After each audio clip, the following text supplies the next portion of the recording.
Right, it should be live now. I don't know if anyone's going to be here. I don't have chat up or anything, so hello to anyone that's around. What I'm going to be doing today is just doing a little bit of kind of boring coding, honestly. So you feel free to dip in and out if you want to be here, but I'm going to be trying to change the code that I had before for the crack clock. That's the thing you see like next to me. I don't know where it is. I think it's there. But that's the crap clock, the original crap clock. And I gave a board. I've probably got another one, the different coloured LEDs, but they've got the orange ones. And they put buttons on the back of it. And turns out I didn't actually code up the buttons, so that's what I'll be looking at today. So on this, we've got some code. This isn't the Arduino IDE, it's just a bit of software that sort of makes like navigating the code a bit easier. And it looks nicer too. So I'm going to be doing it in here. What I've got is version 1 and version 2. So I had 2 versions of the code as I developed it. And that's where it stopped. So we've got version 3 ready to be populated with new code. And what I'm really keen to do... Oh, we've got Gregor and Bo, I guess. Hello. What I intend to do is change this code from what it is now, which is a real mess. I'll just scroll through quite quickly. You can see I've tried to comment some of the code, and I looked up my original menu system, but we're not going to work with that now. But I put where my variables were, where my functions were, where the digits were and such. But it's not very separate. So the functions aren't very separate from the sort of variables. So some things are embedded inside functions. And what I'd like to do is take out the updating of the display completely from the function of the clock. So we've got display date, for example, which goes through far too many stupid little functions that I've created in there. So I'm going to try and simplify everything, I think, because I want to be able to release this in, I don't know, like a few days, hopefully. So it'll just be open source. So the board design, the schematic. In fact, I've got the board design here somewhere. Let's see if I can pull it up. Binary? No, not binary clock. One of the crap clocks. Clock? It's not that one. So in fact, you can see the screen. This is my Eagle sort of library of projects, and this was the original crap clock. So I've changed it since then. So this was the original one. I'm just trying to see where the other one is. I don't really have great naming. Is it one of these? There it is. So there are quite a few different versions of this. This is the actual one. So it's fairly dense, the board itself. So it's fairly well packed. But on here, it's got some things that I haven't coded. So it's got 3 buttons for one. One of them is actually for powering the device. So it goes into a MOSFET over here. And it can run from a lithium ion cell using... Did I put a boost... Oh no, wait. So I bought these 3-pin boost converters, and it was just going to plug into this section here. So this was a 0 current on-off switch. And also that lithium ion battery also runs the DS... I can't remember what it is. It actually says over here, doesn't it? DS3231. So it runs the little clock too. So it keeps the time essentially. It's the backup battery. But it also has a temperature sensor on there, just over here. This was an LM32, or I'll probably say LM35. LM32. I think I just made that up. So it has a temperature sensor. The actual the DS3231 actually has a temperature sensor in it, so we could have read that, but I chose to use this one so that you could take it off the board if you wanted and have it on a little cable or something. Anyway, I'm sort of getting off the point. The whole idea was to do some code. And what I'll do, because I'm doing a stream essentially of it, I thought it would actually help focus my ideas about what I want to do with the code, because I'm going to try and explain it as we go through. There's no alcohol tonight. I'm slightly hungover from yesterday. Well, I don't know if I'm hungover, but I drank a bit too much yesterday.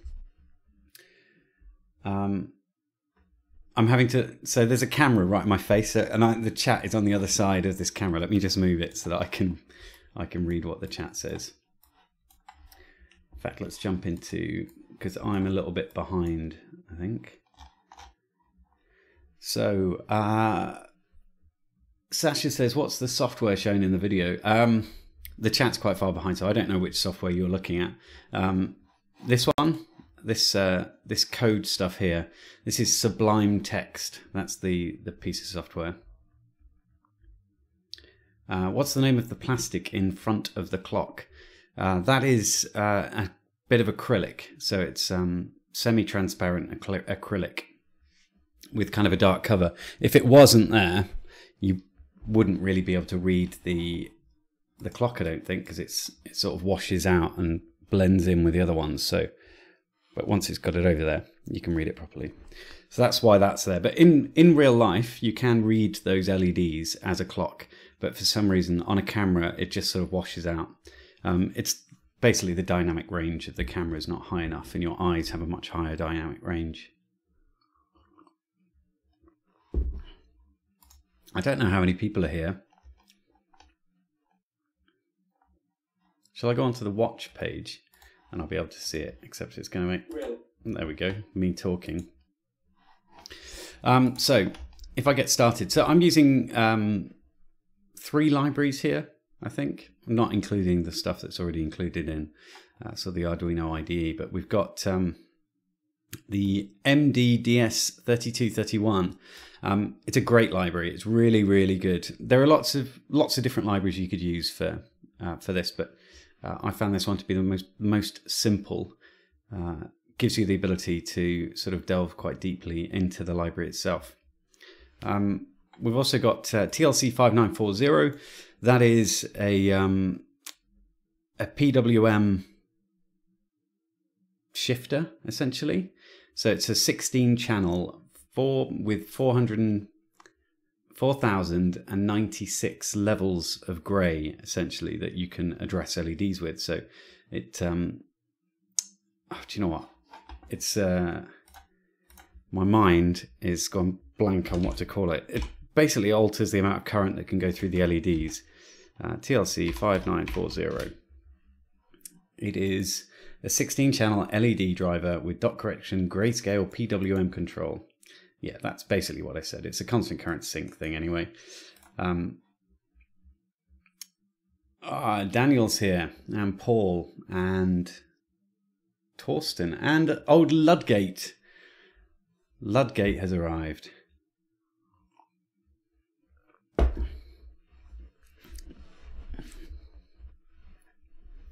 Right, so yeah, we've got this, and I'm using Shifter, which is probably one people don't know about or use, but you can certainly Google it and find it. I don't think it's extremely popular, but that's the thing I'm using for my shift registers. So I'm sort of creating these things here. So I tell you what I'm going to start doing, because we've got version 3 over here. Let's start copying over the stuff I know I'm going to need. So I'm definitely going to need those libraries included. You can see here actually where I've experimented with other where I've experimented with other libraries. So like the Sodak one here, it didn't work out for me. I didn't like it, so I commented it out. And then we've got definitions. We're going to need to keep these. that's our serial clock. I don't know what your R clock pin is. It says L clock. And then your S serial clock. R clock. What would R clock be? It's on the shift register. Not sure. But we're going to keep that.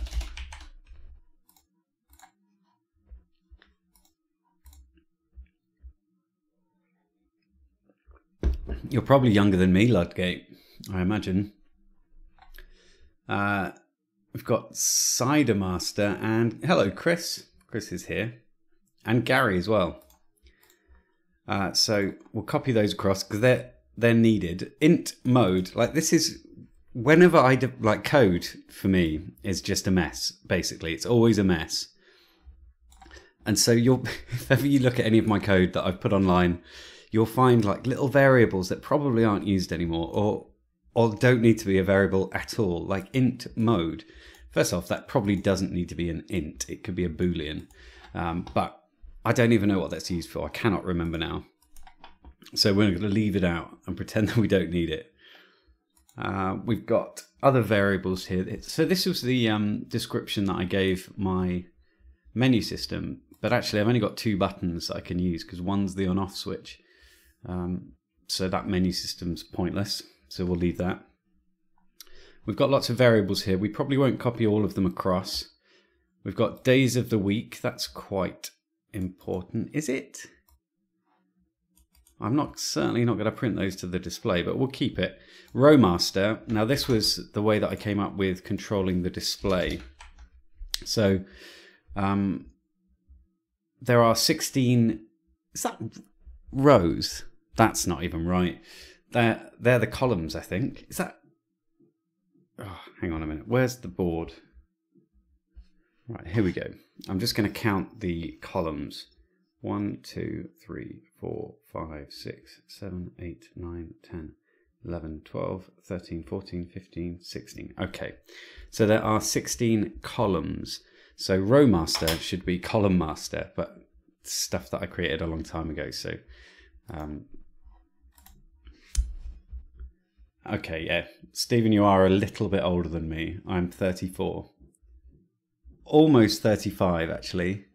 It will be my birthday in May.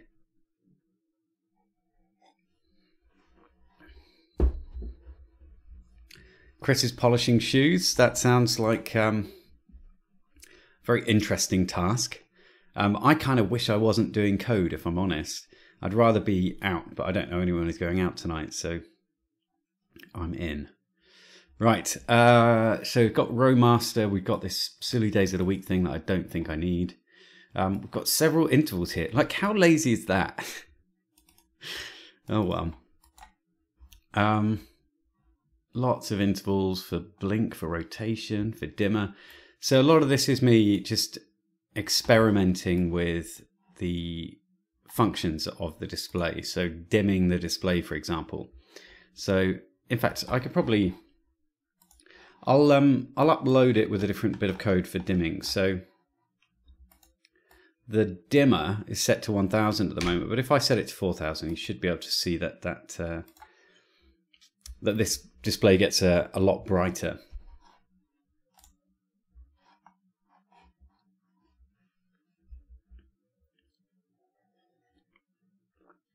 This is hot juice, by the way. I feel like a child. So it's still compiling. So you'll probably see these lights blinking probably when it starts uploading. I don't know. You'll notice certainly. So yeah, we've got the dimmer here. You'll notice that changed because I altered it in the IDE. So I'm not going to copy that. Oh, it's going to upload and change now. We're probably going to keep these are the oh yeah, it is a lot brighter now. But so this is dev the mod. I don't know, dot mod maybe. That's probably right. We've got minute W, hour W, day W, day of the week, month W, year W. I don't know what they are, so we won't keep them. Can set dots, again, another example of terrible naming conventions for things. Jeez. Int extra. Now these are the important bits. This is essentially my display. So the extra section is this bit at the end, which is the bit counting seconds. So you'll see one of those LEDs comes on every 3 seconds, roughly. So 1, 2, 3, there you go. So that's essentially what those are. That's all it's divided down into. But that said, we can use it for different things. So in these arrays here, I had a D, so you can see the Ds there. And also I had a T. So T was for time or temperature. It might be for temperature. I can't remember. We'll bring those across because I don't want to have to recreate that. And then we've got the numbers. So this is how it defines what should be on the display on the other sections. So this is the bit where it says 1949 or whatever it says there. So it's just a pattern. Now some of these LEDs never come on, as you'll probably realize that some of them just don't turn on ever. In fact, this one and this one never turn on, I think. Oh no, they do when it comes to one. Or is it the corner ones? There'll definitely be some that never come on. So we'll copy that across as well. And just after that, we've got letters. So I added in some letters for... God, did I do all of them? I can't have done all of them. I, J. I had to do this by hand as well. What's the last one in there? So we've got J, J. Oh, maybe I never finished. It seems to stop at J. Okay, fair enough. We'll keep that. See that? I mean, that just... It does go down to Z, doesn't it? But obviously I haven't done Z. I just stopped. It looks like I just stopped at J. H-I-J, J, J, J, J, J. Yeah, I stopped at J.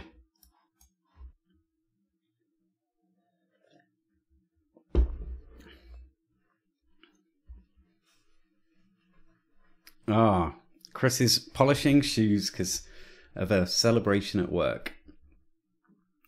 Floating Fat Man. Hello. First time on a live stream.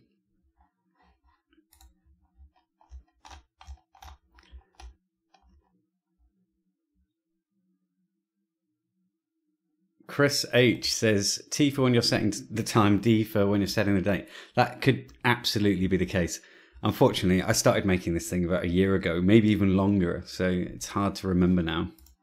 All right, we'll jump back to this code over here. In fact, this Sublime Text thing's got a really useful navigation thing over the left-hand side, so you can preview the code, which is quite nice.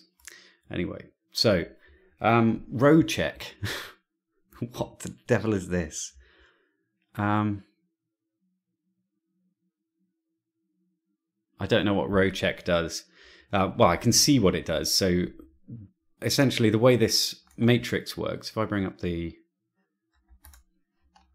board again, we've got, this is our TLC 5940 just up here. And 16 columns of LEDs. I know that the chat is sort of sitting in front of that at the moment, but you'll just have to put up with that. And then there are 1, 2, 3, 4, 5, 6, 7 rows for the LEDs. So these two sit on 2 separate rows, these 2 LEDs. Those are the dots in between the digits. And what's driving those is the shift register that you absolutely cannot see because it's in front of the chat. But that shift register there, the 74HC595. And in order to multiplex this display and go through each one of the things, I can run one row at a time and enable all of the columns. So that essentially means turning this turning the 74HC595 on that pin, which runs a transistor, or is it a MOSFET? Maybe a MOSFET. I can't remember now. We could probably find out. Hang on. It is a 2N3906, so it's a PNP transistor. Or is that NPN? I think it's PNP. So it turns the current on for that row, and then the TLC5940 drives each one of the columns. But I stupidly didn't add on these, so that's what we've got. They should have just been in the same line here, but whatever, we got those later. So that's what that row check is doing. Essentially, that row check is turning... Oh, why is that? Why are they low?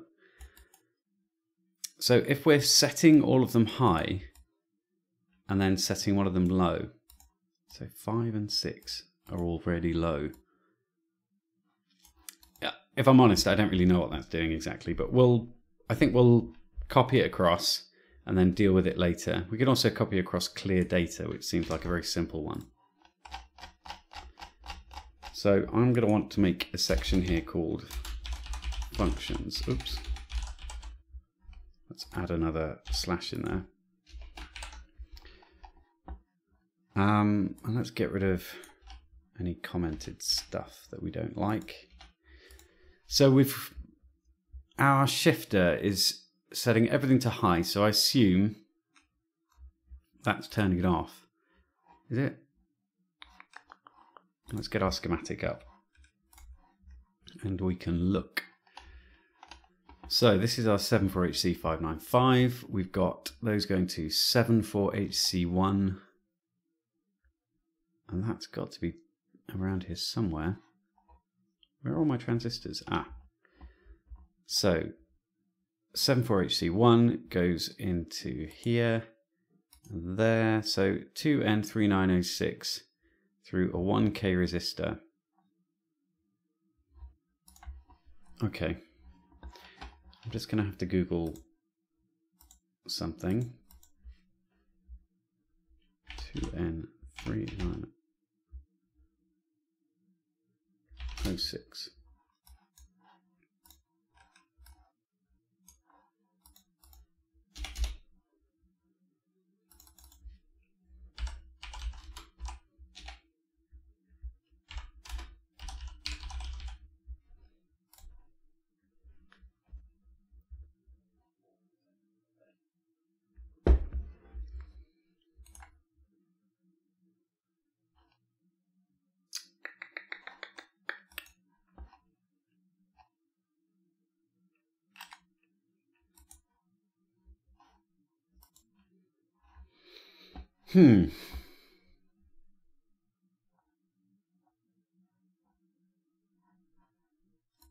It looks... See, what I'm trying to remember here is whether the 2N3906, whether a PNP transistor is normally open or whether it's normally closed, essentially. So I'm referring to it a bit like a switch. So if it's high on the base, will current be flowing through it, or is it low on the base and then current flows? I can't remember. I'm just gonna Google it.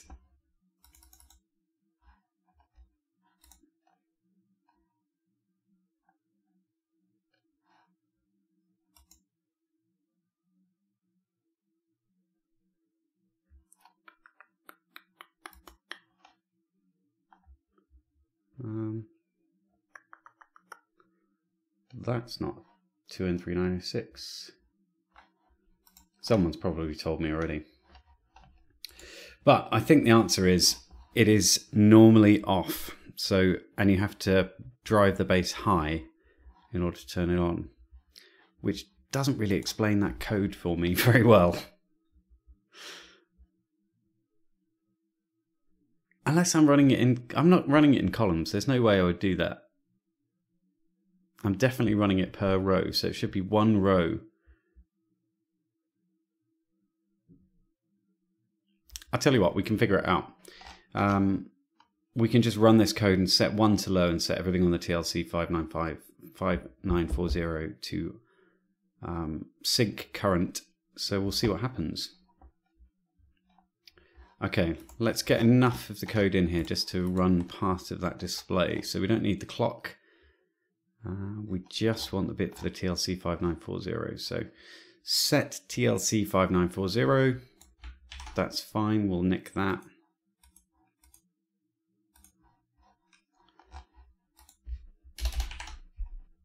And what else do we want?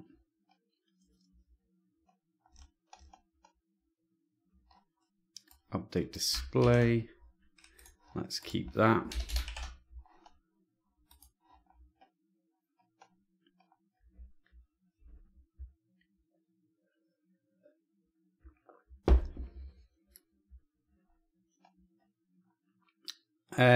Well, here comes Electron Ash to go and show me up on stream, no doubt. So, yeah, so you turn them low to... Yeah, that is right. Okay, good. Right, I'm just going to bring in enough so that we can just run a little bit. Row dots. God, what is that?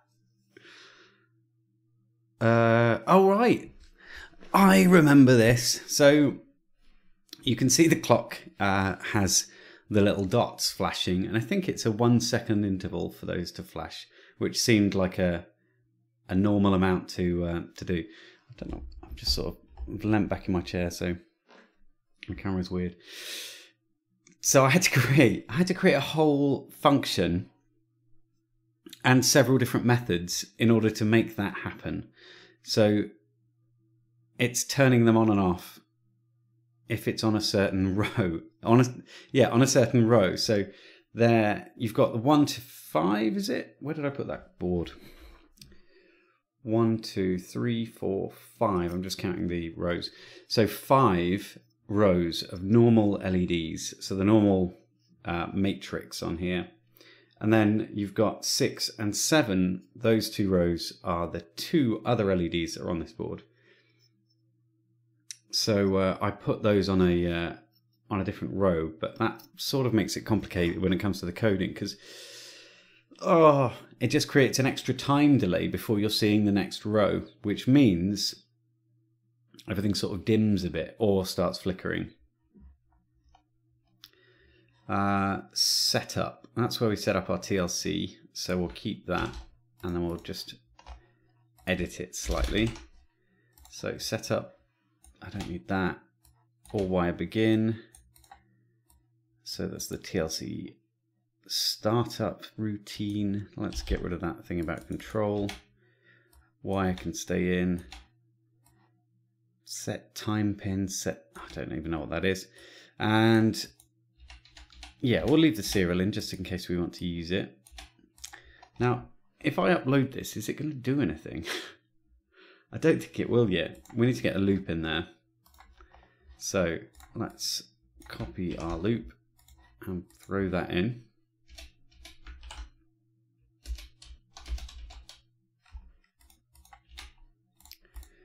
And what is the first thing in our loop? So set TLC 5940 and then update display. That's basically it. And row check just down here. Let's see what's in set TLC.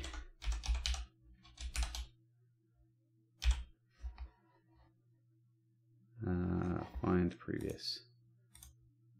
So set TLC, we've got int channel equals 0 channel. Great number of the TLCs. Yeah, that's fine. Times 16. We've only got 1. Channel plus plus. I don't understand why I would do that. What? So rowmaster is being used in that case. Rowmaster by channel. Okay, so where's the shifter happening? So every time we address the TLC 5940, I have to change something on the shift register because it's running the columns, then anything on the rows is going to show up, and we don't want to sync current into any rows that are off. So it should just go row 1, 2, 3, 4, 5, 6, 7, unfortunately. But so it should just sort of pan down, so it updates. It only shows one row at a time. In fact, I can almost show you that. Let's see if I can. Oh, actually, let's just put a delay in my code, and then you'll be able to definitely see it. So delay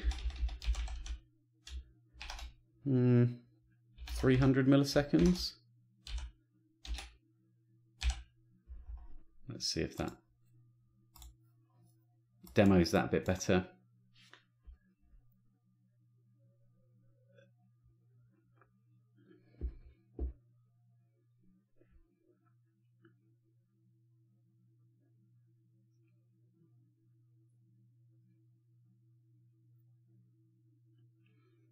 It does like to freak out a bit when you upload code to it. So now we should have a 300, there you go, you can see. So that's it updating in slow-mo for you. So you can see that it starts on the top row, goes to the next row, all the way to the bottom, and then it does those two individual dots. But it's usually a lot quicker than that.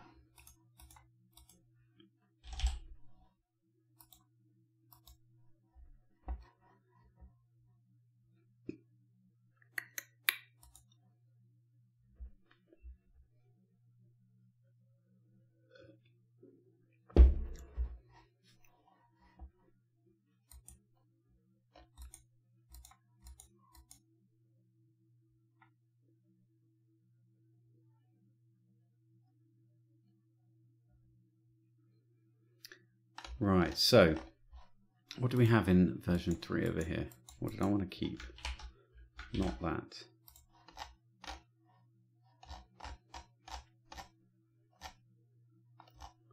So in my loop, I want set TLC and update display.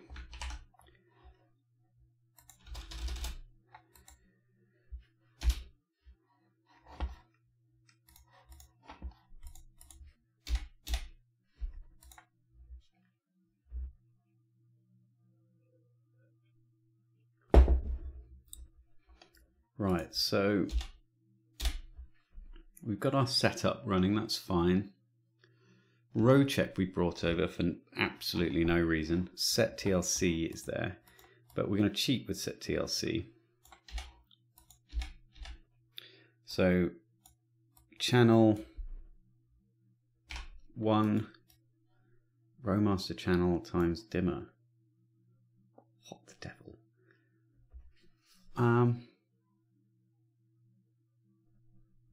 Oh, row master, you genius. I've just remembered. That's not a bad idea, David. Well done. I just realized what row master was. So literally row master is just turning zeros and ones. So that's why when you look down here, you've got it setting the row master times the dimmer. So if it's a 1, it will actually have a value. And if it's a 0, it won't have a value. I think.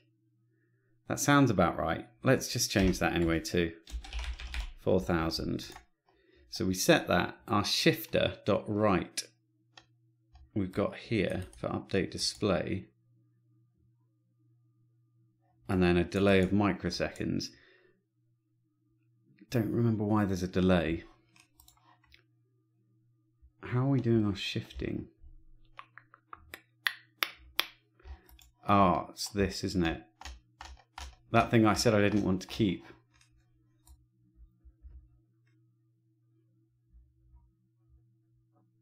Row check. Frickin' row check. I didn't want to keep you, but we are keeping. Oh no, I've got row check. That's okay. Right. So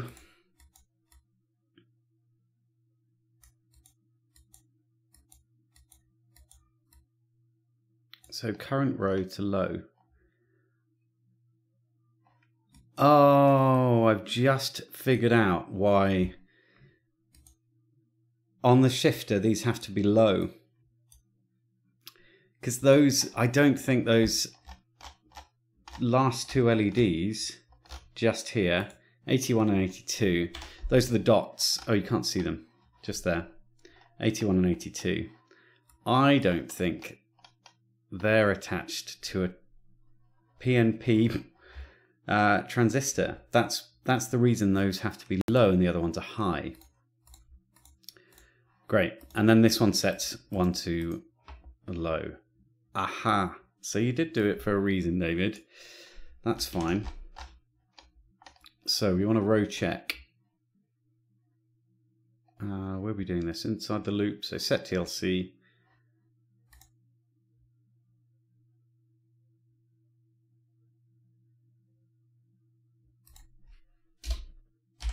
Let's create a new one. So set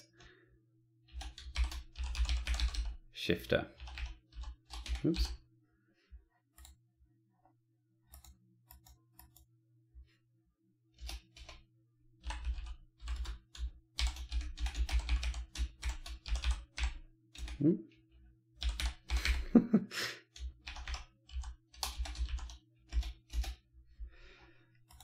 Right, so I don't want to run row check in here. So row check isn't really a very intuitive thing. So we'll do this.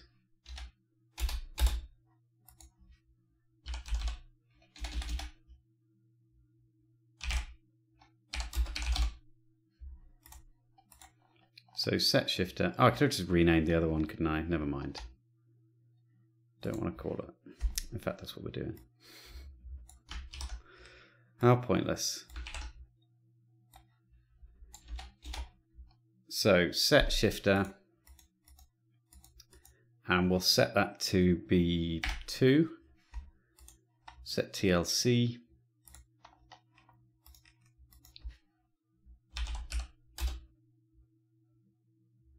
And that's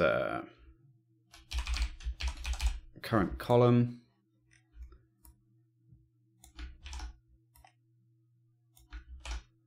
Whoops.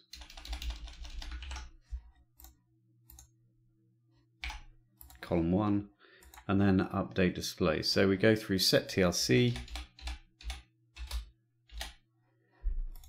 and clear data. So what we'll do is at the start of every thing, we're going to clear the data, and we need to clear the shift.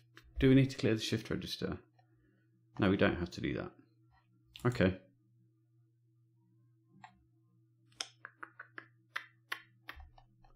I think that's enough to compile it. Let's open it up in the IDE and see what we get.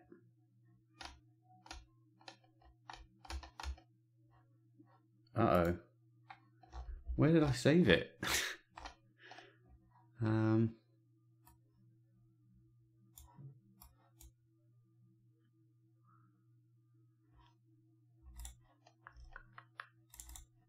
External documents. How do we know? Crap clock version 3. There we go. Oh, I haven't saved.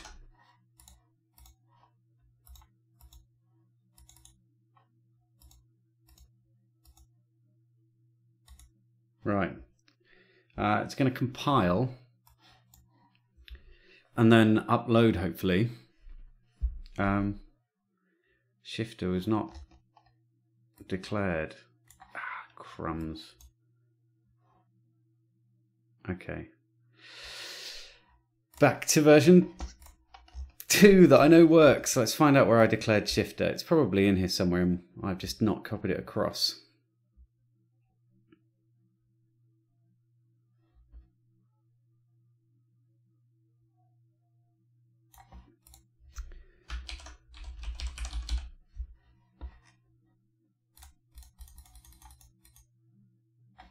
There it is. Did I copy it across though? That's the thing. No.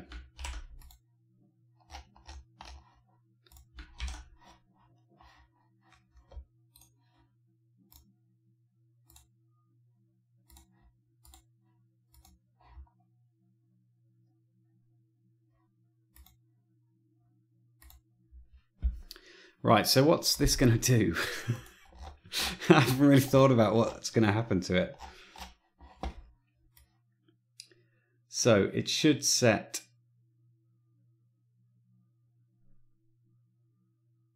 row 2, unless it starts at 0. It does. So it'll set row 3, and does the TLC 5940 start at 0? It might do. Row 3 and second LED, possibly, unless there's an error. Row was not declared. Okay. Row was not declared. Have I just not included any of the important things in here? No, row is an important one. So let's bring that across.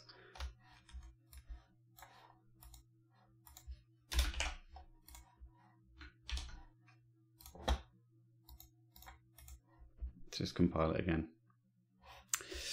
Eric's here. Hey, Eric. And Ash is trying to tell everyone it wasn't trying to show me up. I mean, you can say that, but every single time you come, you always show me up.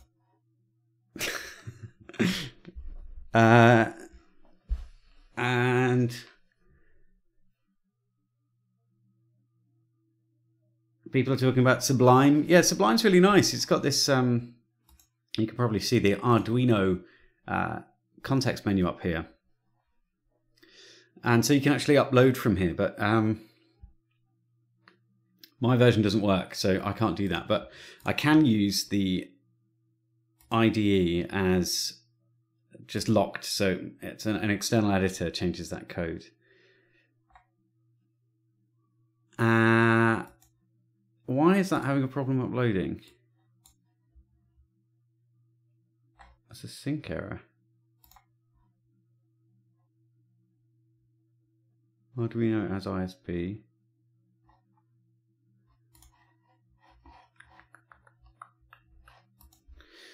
Let's try just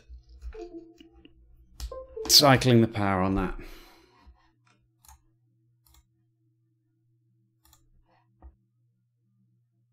Is it still on COM6? It is. It should still work.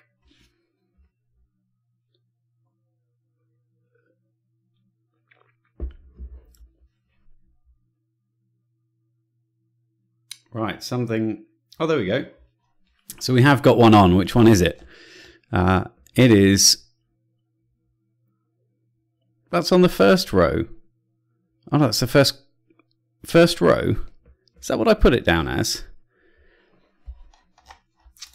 Here we go. This is all the problems come up now. So I said I wanted to run set shifter 2. Ah.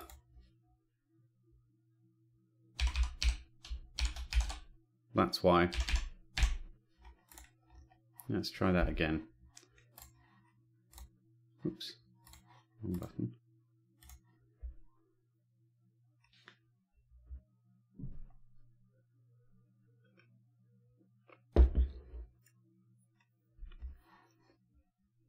My God, the chat is so far behind what's actually going on, isn't it? So Ash has said he was surprised to see that there was a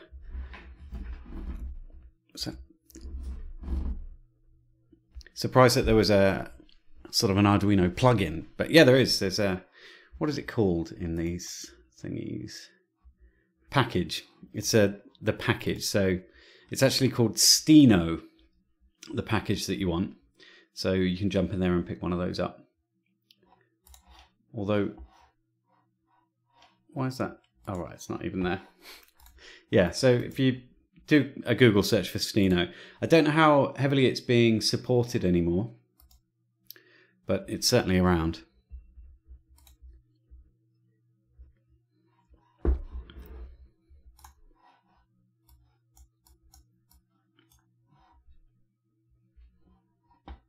Right, so what has that done now? Did that update? I don't even know. Let's do a little for loop, shall we?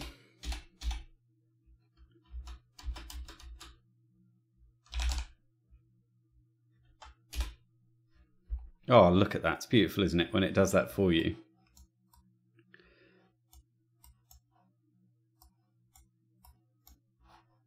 Right, so 4 and I is than. Let's loop through every one of the rows and we'll see if we can get the thing going in a line.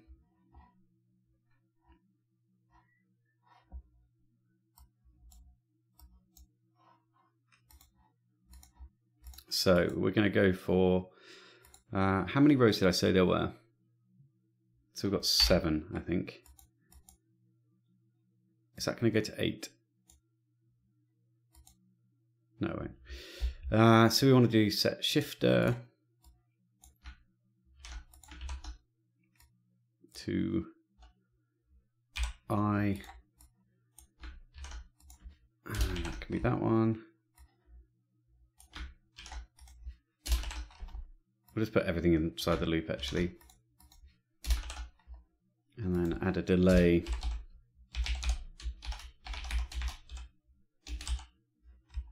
And we'll see what that does. It's really annoying that I'm having to essentially relearn what I'd done before with this board because I've just left it so long. But it's really nice, and I actually intended it to be my bedside clock.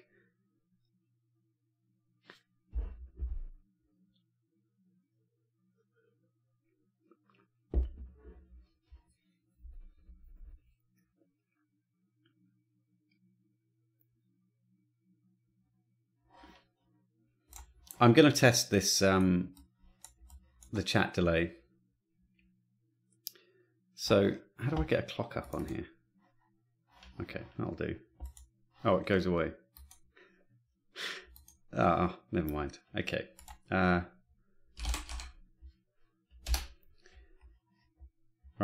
I've done a test.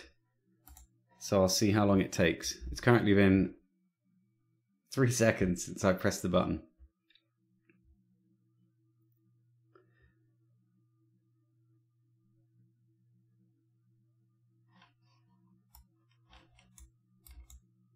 Well, there we go.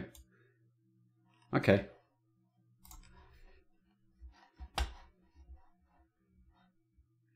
Yeah, Eric knows what it's like to just completely forget everything.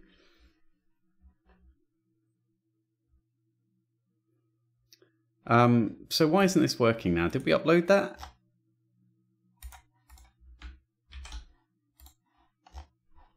Sketch. Upload using programmer. Let's see what happens here. I think 7's too much because it's only going to go to 6 because there's only 7 outputs. We'll see though.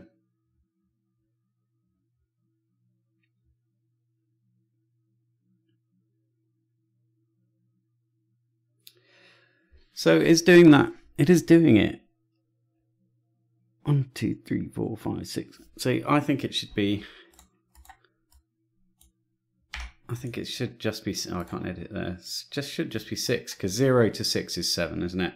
Unless they're 8. Are there 8 outputs on a 748C595? Which ones am I using? We've got 1, 2, 3, 4, 5, 6. Yeah, we're only doing 7. Unless I'm using. Are there more than 7? No. 1, 2, 3, 4, 5, 6. There are 8. I wonder if I'm using that 8th one anywhere. I don't think I am.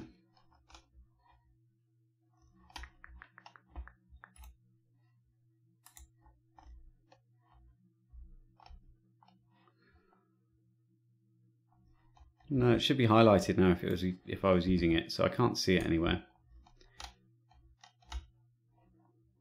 I mean, the easiest way to check is just to jump to the board and have a look. Nope. That is the other output, and it's not being used. At least not on that side of the board. No, it's not being used at all, so good. So there are only 7.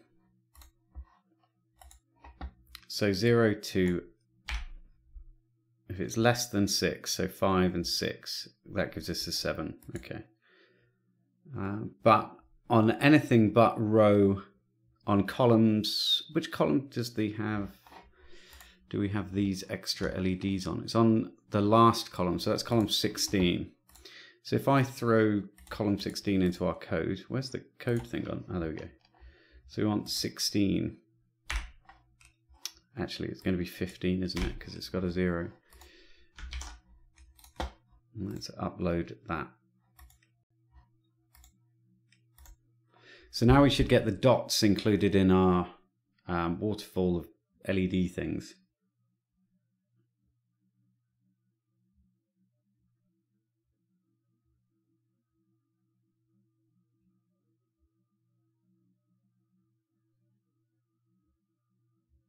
Oh, it actually tells you the latency, does it, Paul? Okay. I wonder if there's any way to make that quicker. Because there's a slow mode for this, but I don't really know. Ah, Brian's picked up Eagle. Well, that hasn't worked, has it? It is meant to be displaying the dots in the middle. No, it won't display the dots in the middle. Will it, David? No, because you wired those up without PNP transistors. But I am setting them to low, so let's set them to high. And then we'll see. We'll just see what happens.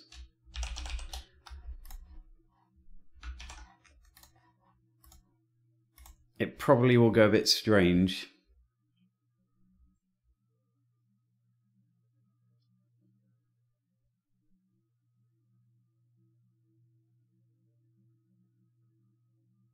But we'll see.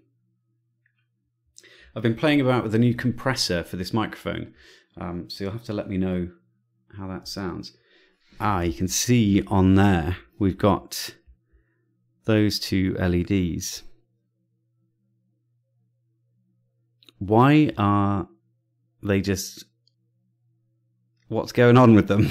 They don't look right, do they? Okay, well...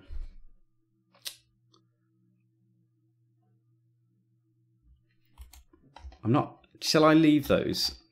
Just... Yeah. Let's not worry about those two dots. I think I remember having to write a ridiculously detailed set of functions just to deal with those. So now we've done that, let's also... So we've got our for loop. Let's stick another for loop in. And put our other for loop inside it. And we'll say that's X. I don't know if this is going to be available in this thing here, but we're going to give it a go and see if I can put... Oh, maybe later. Thanks, Sublime Text. Useful time for that to pop up. Upload using programmer. I haven't bought Sublime Text, by the way, so it is unregistered.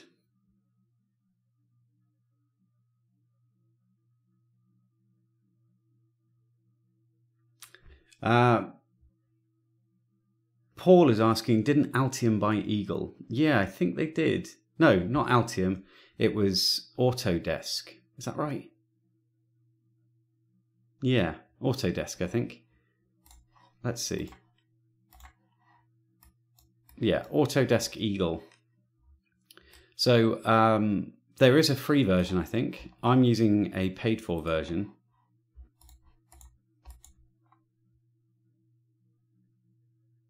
But the free version is perfectly fine. It's just got a size-restricted board, I think.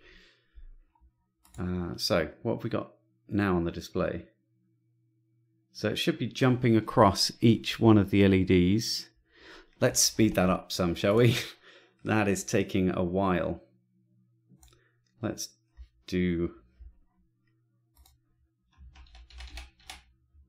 speed that up by a fair way.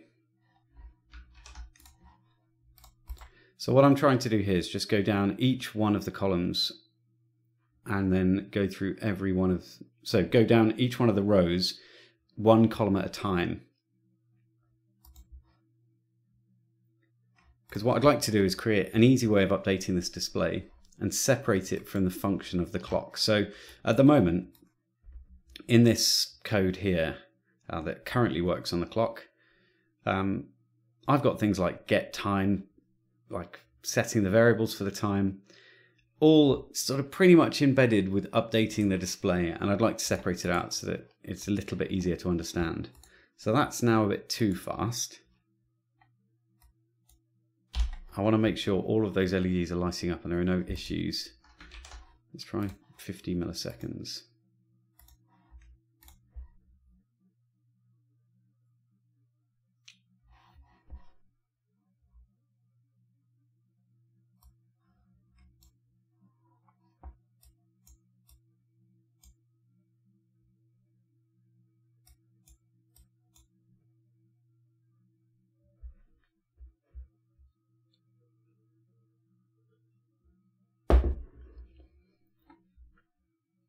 Just catching up on the chat.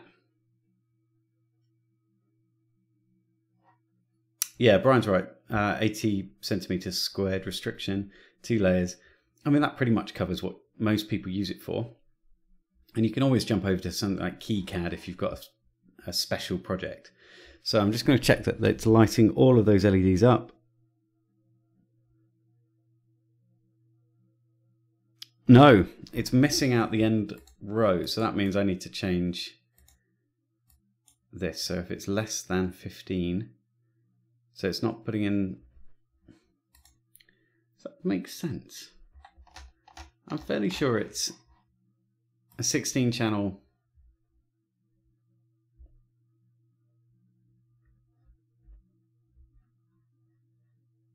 Maybe it doesn't start at,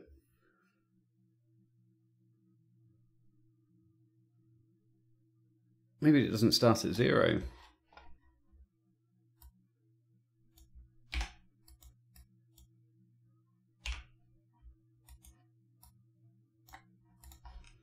I'm not sure. Let's see if it doesn't start at 0. I bet I did the same thing last time I programmed this.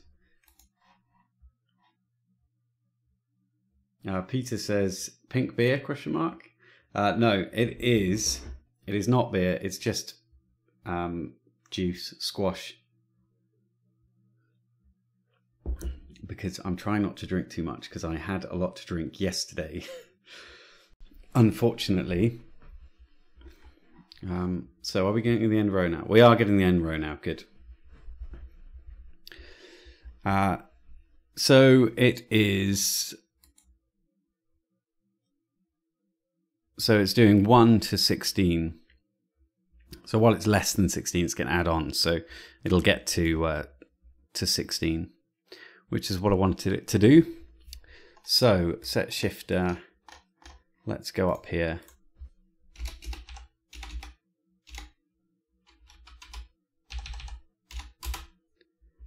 And say values 0 to 6 are valid. And then set TLC values 1 to 16 are valid. Okay, so now I know that I've written it in, so I won't get it wrong again. So we can see they're all working, including the dots. No, not including the dots, because we didn't. So 0 to 7, 0 to 6. So let's add 7 back in. Was it 7? 7? Sorry, I can't remember. Are they on separate rows? They are, on 6 and 7. These are the 2 dots. So these 2 dots here. I'm just going to add them in. So 0 to 7. But it's not. It's 5 and 6. So it doesn't need to go to 7. So if it's less than 6, it's 5. You can add another one on. That's cool. Let's add an if statement in here, just so we can light those up. If I equals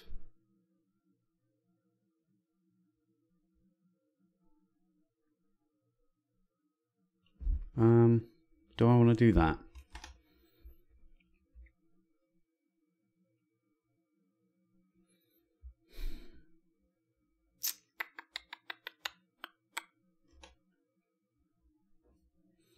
I want to be able to light those up, but only when the shift is on pin 5 and 6.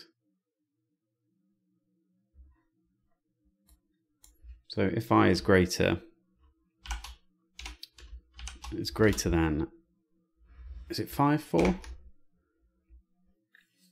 Yeah, 5 and 6.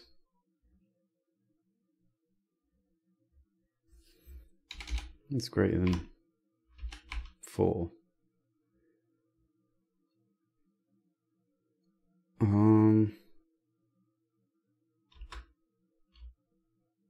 Maybe. And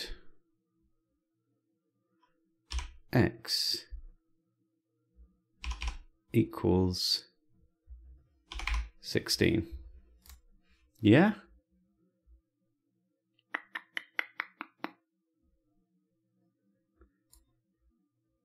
Maybe. I don't know. Set. Oh yeah, okay, we'll do it manually. We'll manually do that.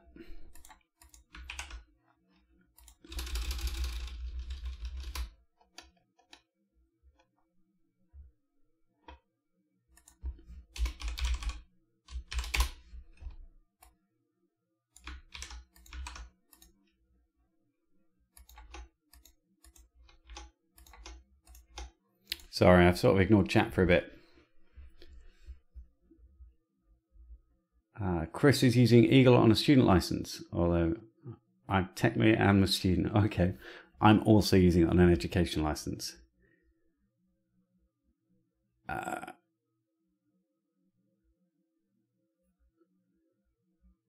think everyone's just talking about Eagle.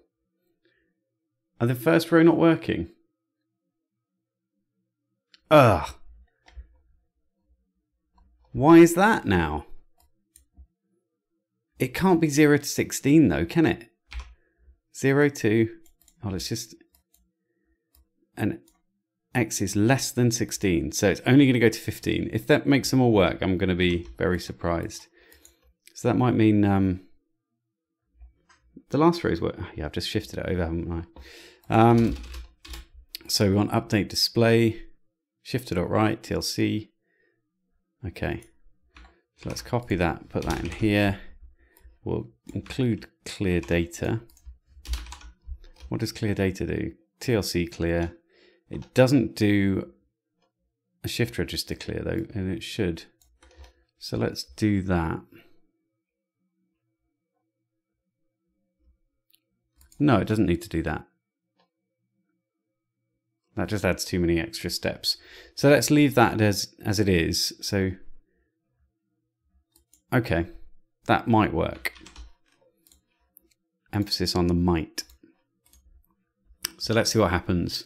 We've changed two things here, which is a really bad idea when you're testing stuff. Never change more than one thing at a time. But I've changed a couple, so it could all go wrong.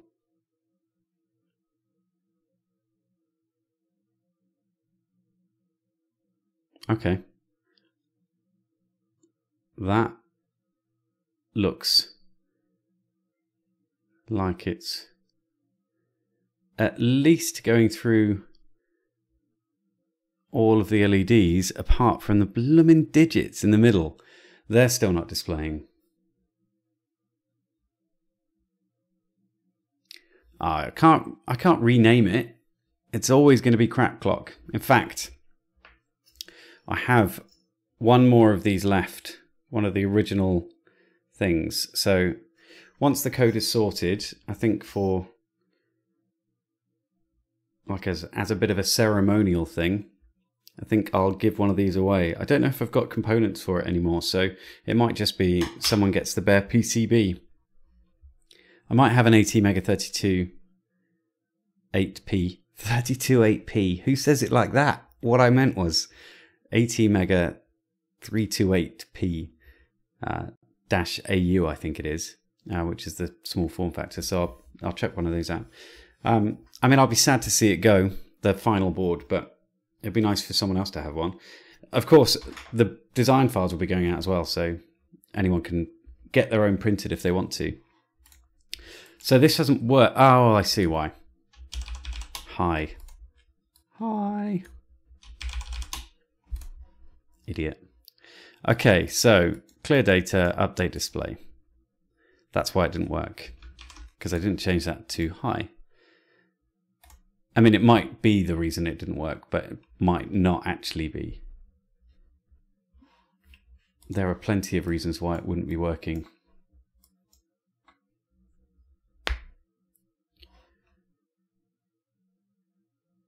Right, so now we should see it do the dots as well. Please do the dots as well. No?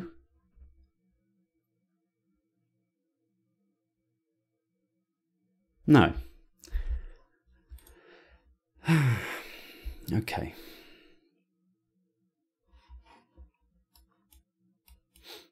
Moto Iconic says send Julian a kit for a build video. I don't think Julian does very well with SMD components, or at least he doesn't do them very often, and he's still finessing his technique with solder paste, so I don't think he would hand solder this like I did. So yeah, it'll go to one of you guys.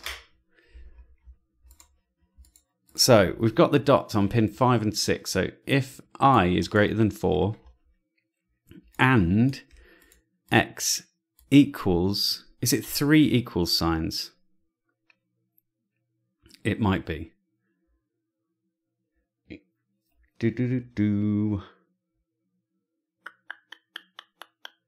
Is it 3 equals signs? Let's Google it.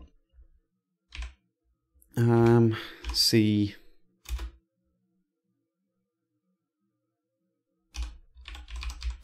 equals AC. Also, I can't spell equals. So operators in C.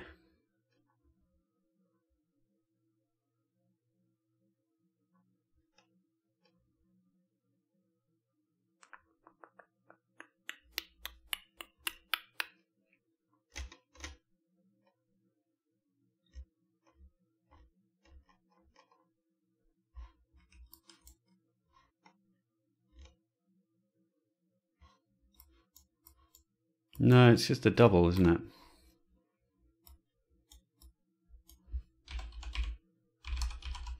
I'm sure there's one. Is it PHP that has 3?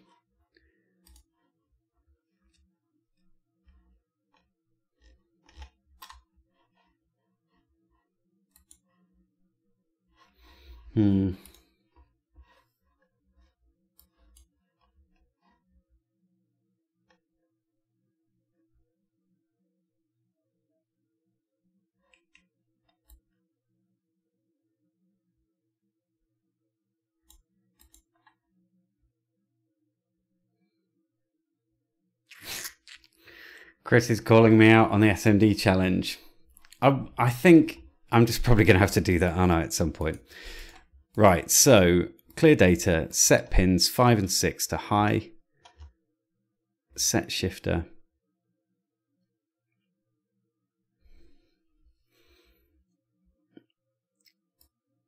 It's not on 16, is it? Because it never gets to 16. We've just established that.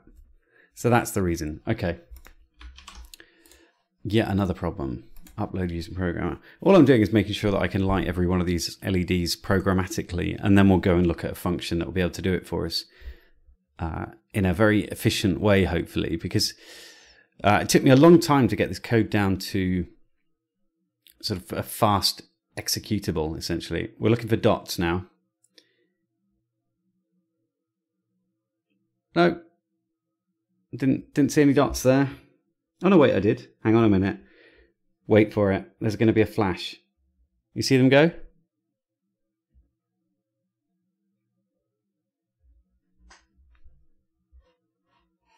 What even am I looking at on the screen here? Can I see it? Yes, there's a tiny, tiny flash. So that's the thing I'm looking for.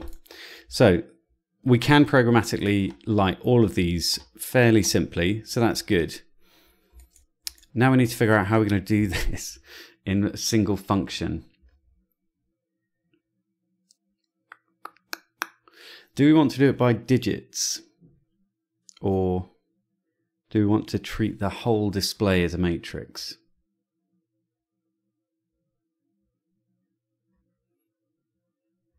So essentially, set shifter is referring to columns, rows, and then TLC is my columns. So I'm running each row, one row at a time, and I can run all of the columns at once, which means I only have 7 rows as a delay. So because I'm running them in a row mode, then we've got 16 columns versus 7. So actually I can 7 rows. So I should be able to run through them faster. Okay, so since we're working in a row mode, let's focus on rows, I think. So the way we did our digits in here is by essentially mapping out the LEDs into an array. And then I did the same with the extra LEDs at the end.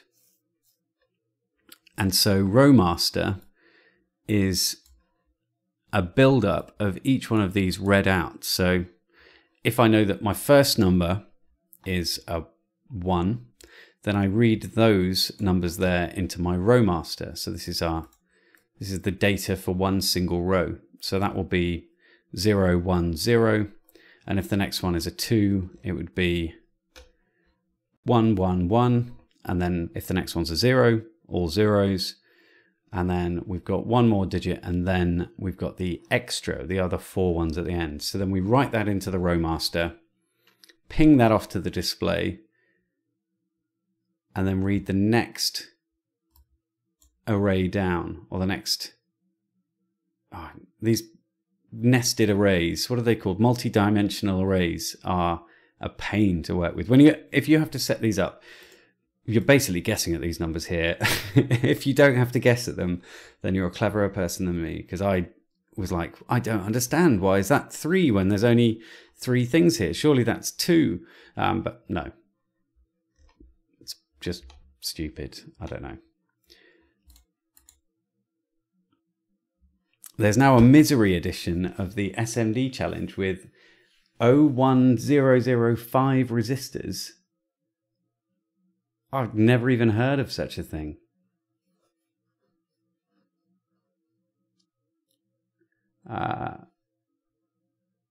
Floating. I'm just going to call you floating, if that's all right. Floating says the triple equals is a type of comparison operator used in various languages like JavaScript and PHP. That is probably where I use it then. I'm very familiar with PHP and JavaScript. I used to be very familiar with it. I don't really write a lot these days. But certainly use a lot of PHP.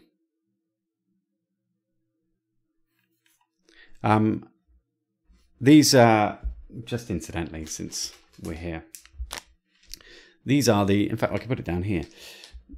The kits are all in little bags.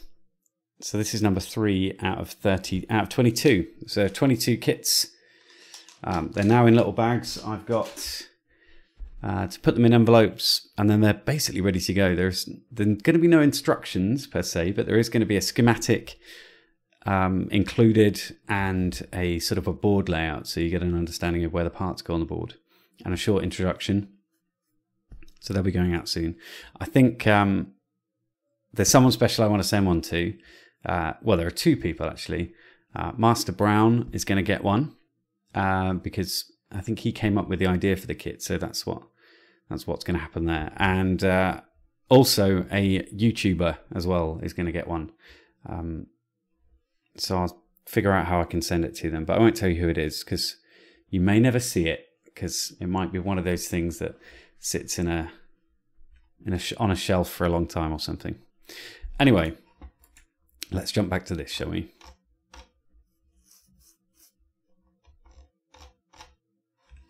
Looks like Steve likes PHP too. Yeah, I basically roll, if I'm going to do any of my, if I do any ESP8266 stuff, you've got like IFTTT,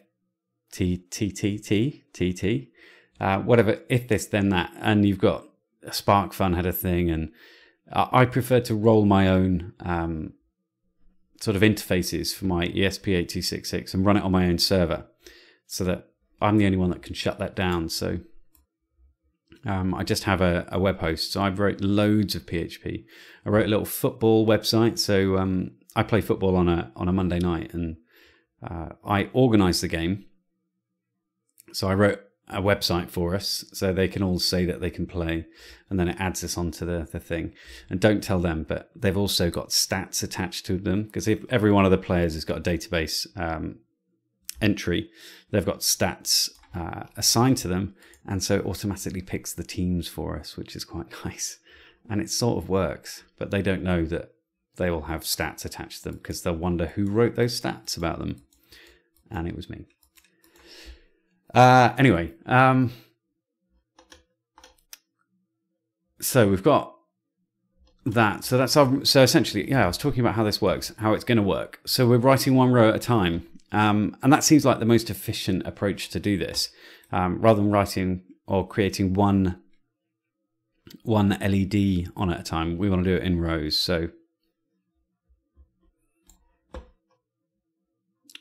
I think the easiest thing to do is turn the set shifter into our row master type thing. So all it needs to know is what current row it is. It's going to turn whichever one onto low, unless it's one of these. We can do the conditional stuff down here for when we're looking at the dots. We can put that in this function here. I think that'll be fine. We'll do it there.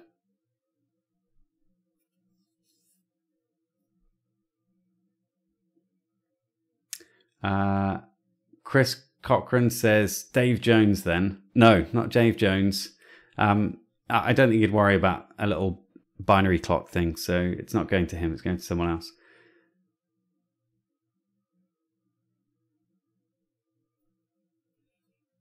I think Brian's talking about PHP 2, maybe. Cheetah Kid, I build mine for the metal detector and battery monitor, and I connect my power output and blow it up. Oh, bad luck.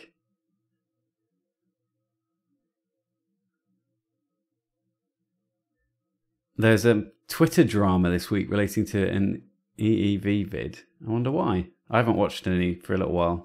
The last one I watched was no, I haven't actually for ages. I know I put a post bag up, and I usually like watching those. The browser-based game. I'm a developer. You're a games developer, Paul.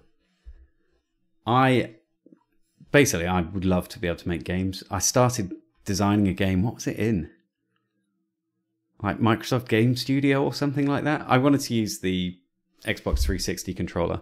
Anyway, I made a stupid game with a donut that has sort of, you know, in America, I don't know if this is true, it's not even true, but in The Simpsons, there's a big donut on top of the donut shop. Well, my game was essentially that donut rolls off this building and goes careering down the road and rolls over police cars and gets bigger and bigger and stuff.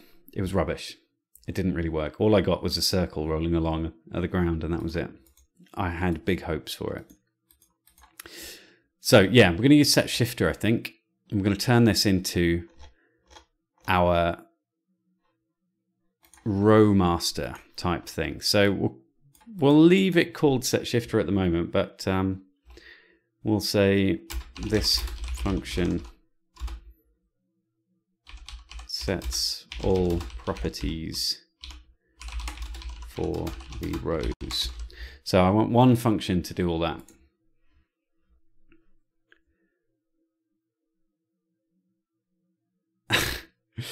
Chris says, I sent Clive a pink multimeter. I've never seen him use it.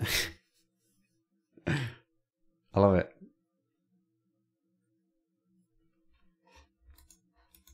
No, it's going to be to someone else. You'll find out eventually.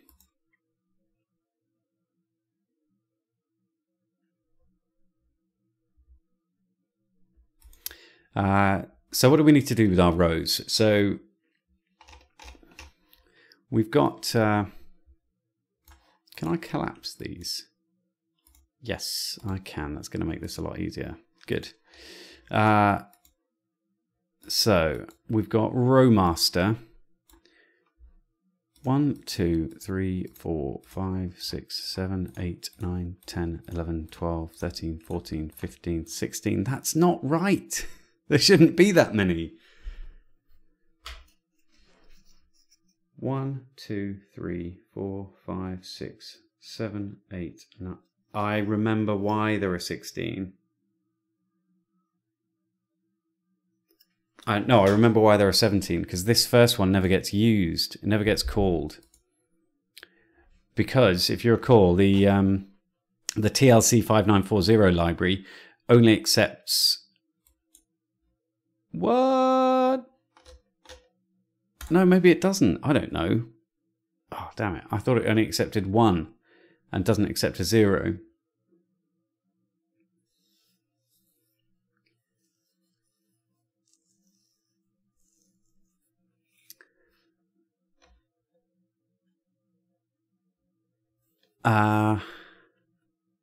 Okay.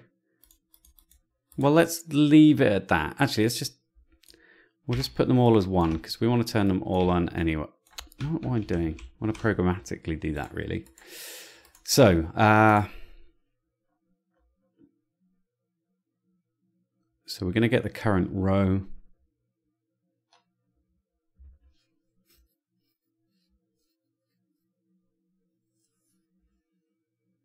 I'm not sure about this, actually.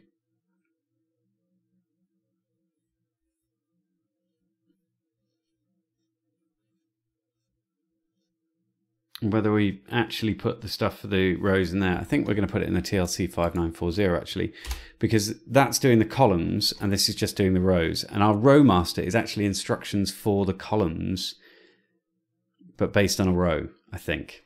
So we'll do it that way. So we need to have row master down here. So let's copy that and let's bring it in. And we're going to need to have a for loop in here. And that is going to be less than 16. 1, 2, 3, 4, 5, 6, 7, 8,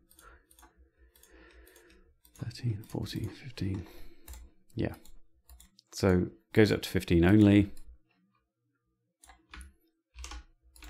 So TLC set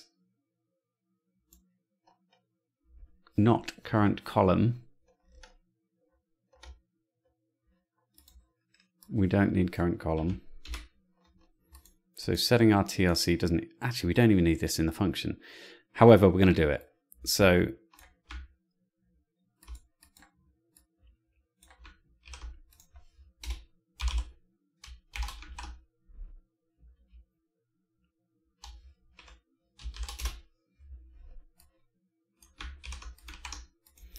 if row master I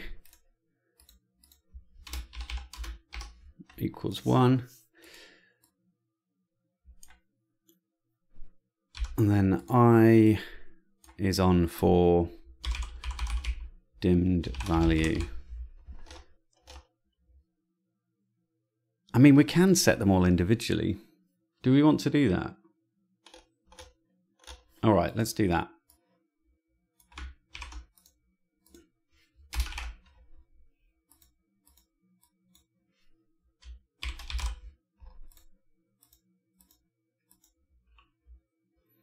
So we can actually set them. Do we want to do that? I think I might be just making it. Let's not do that. We're just making it. We're just making it more difficult for ourselves. We don't want that. We want not dimmed value, brightness is going to be our variable there, I think. So int. Whoops. In brightness equals, let's go for 500 for now.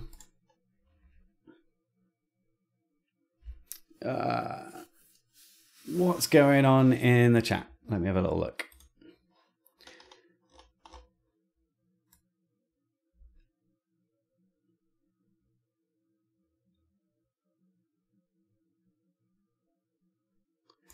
I'm really interested to see what Dave Jones has been up to now.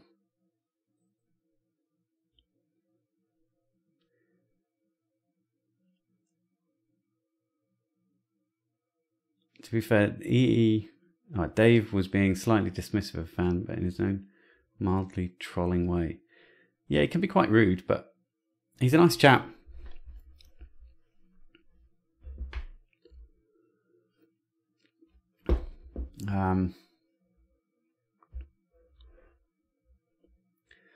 Chris says, send me a kit and I'll buy you the SMD challenge.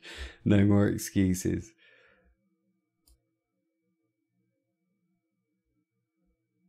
Paul says, it's a hobby. My trade was an electrical engineer. Cool.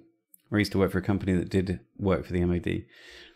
See, I'm so jealous of people who've got real experience in electronic engineering, because honestly, I come across things almost every time I pick a project up which are new to me and I have no idea about, and I feel like an idiot quite a lot of the time. Brian says he's made a couple of games. That's cool.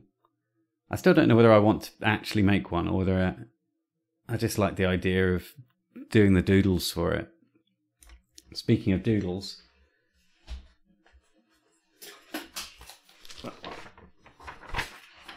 oh, I don't know if I can show you this, can I? Yeah, I can. Just don't know if you can see it. Let me jump over to the actual camera. You can't. It's sort of, well, I'll show you on here. It's a new circuit board design.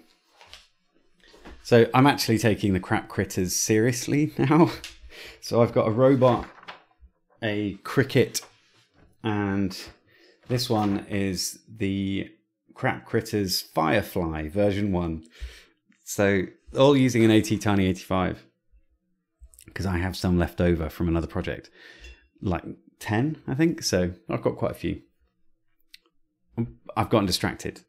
I was reading the chat, wasn't I? Idiot. And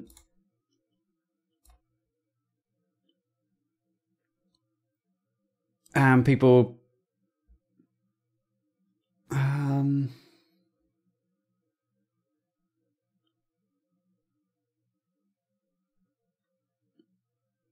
Brian's talking about his PC. Sounds better than mine. Actually, it's not. I think mine's just slightly newer than yours. Okay, I think I'm pretty much caught up.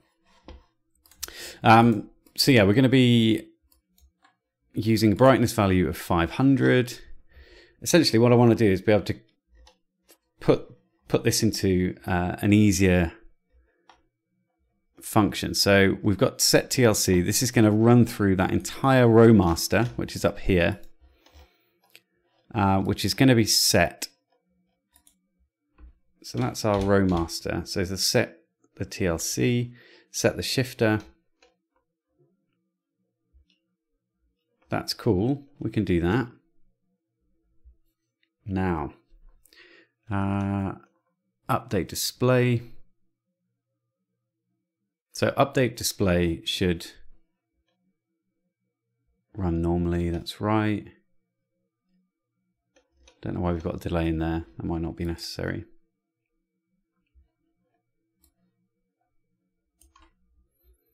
Let's copy those out.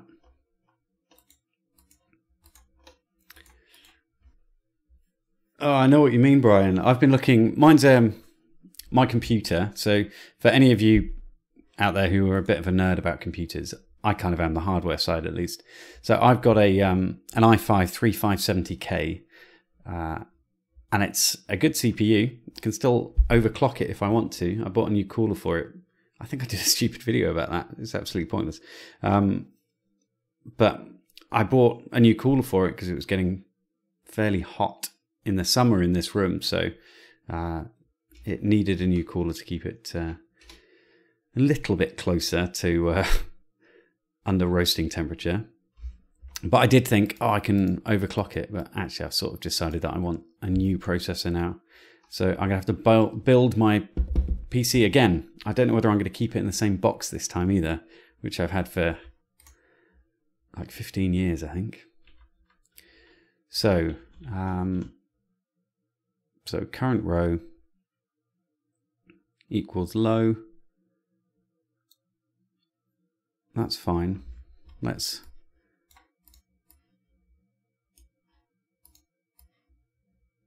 So that needs to go there.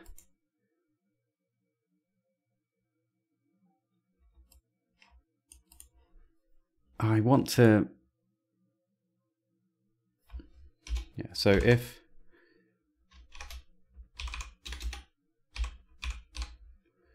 current row equals 5, ooh, how do you say or? Where's the or? Current row equals, no, what am I saying? If current row is just greater than 4. Okay.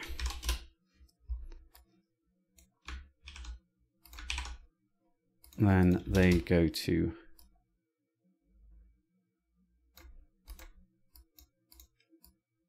so current row equals high.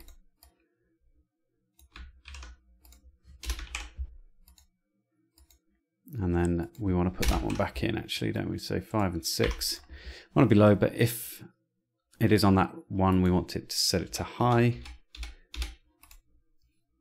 That's cool. All right.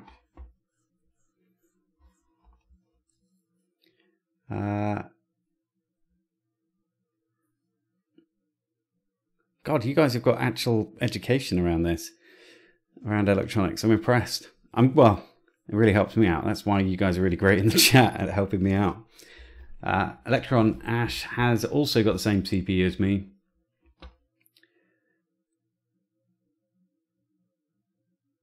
Or had, rather. I'm tempted by those new Core i9s. I haven't, this PC's from 2012, so that's about 6 years for me. So I can justify buying a new one, I think. But I'm gonna have to save up for a while to do that. I've been saving for a little bit and I've got 300 quid, but that's not gonna do very much for my PC budget. I'd also like it to be silent, which would be nice. Stephen did electronics as part of his mechanical engineering degree, but it was all logic gates. Mechanical engineering degree, you mustn't have enjoyed the electronics part. And Paul, you've got an awesome system there. Wow. I like to play games, so I've got a graphics card as well in mine, which is a GTX 970. But the prices for graphics card are through the roof now, so it is annoying if you want to upgrade. So that's our row setting, and that should deal with our extra ones if it's on that row. So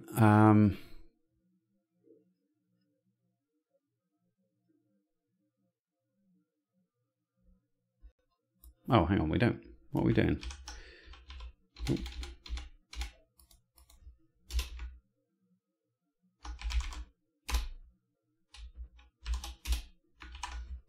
So we can do it that way, can't we? Okay. So that's our rows. We've got our set TLC.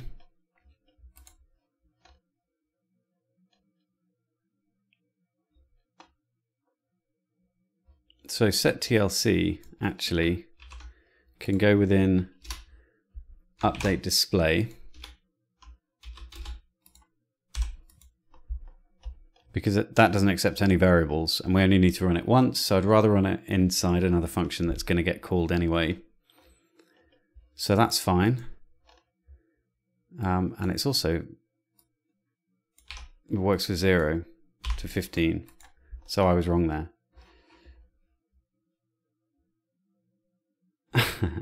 Clayton said £300, that'll get you a cooler for an i9. Well, I spent the money I'd saved for a computer going to Amsterdam, so I'll just have to wait 6 months or so. I mean, that is to say, unless one of my videos goes viral and then gets 1 million hits, and that's £1,000 or something, then we'll go buying one straight away. Or if I win the lottery.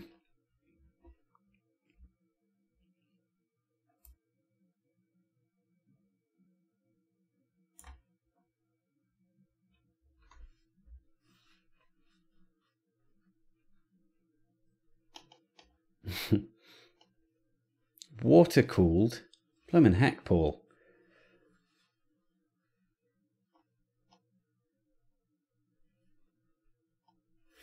Jeez, Paul's got a nice rig. Right. So we've got a set TLC, we've got our update display, the setup is calling TLC in it. So we don't want that.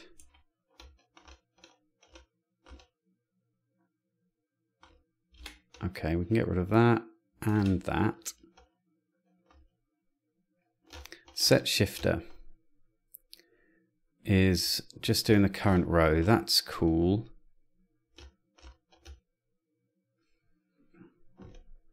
But I think our row should be a global variable. Not global, what do I mean? It should just change on every loop. So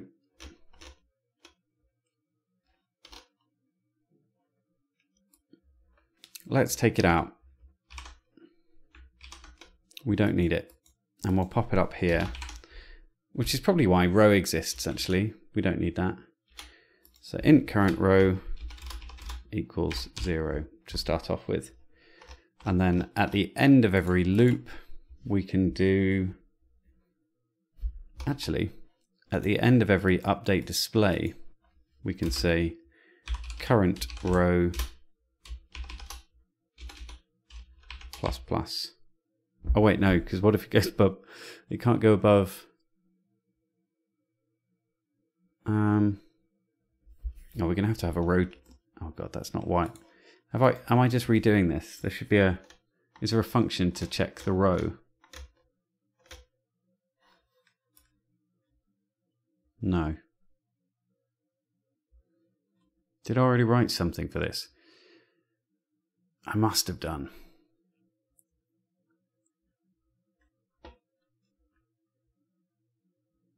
If row is less than 6, else, yeah, all right, we'll just steal that. But I want it to go in update display. And this is now current row.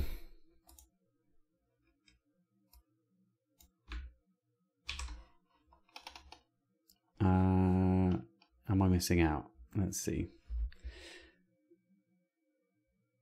Well, I need a fairly good PC with loads of RAM, storage to create games. Yeah, I suppose you're right, you do. I need quite a lot of storage, I think. And to be honest, it's the cores that are really going to matter. I want a 6 or 8 core CPU, 8 core preferably, because video rendering takes an age, and I've got far better things to do than sit and watch it. So, right. Okay, so that's our row function, which is sort of integral to the display. So it's going to start on 0, and then each one's going to jump through. So we can get rid of this now. And so row's going to change each time. So if I take update display out of here and there, then all I want to do here is just set the shifter, right? No. Set shifter has to run. Oops. So set shifter needs to run, but it doesn't have to run with any values, so it can just be run within update display itself, we've got row is going to happen anyway.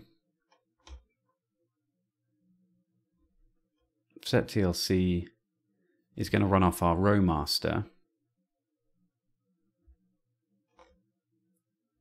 So now all we need to do is mess around with the row master. If I put one in each end here, we'll be able to see what it's going to do. I don't, you know what? I don't think we need any of this. Clear data probably, and I think we can.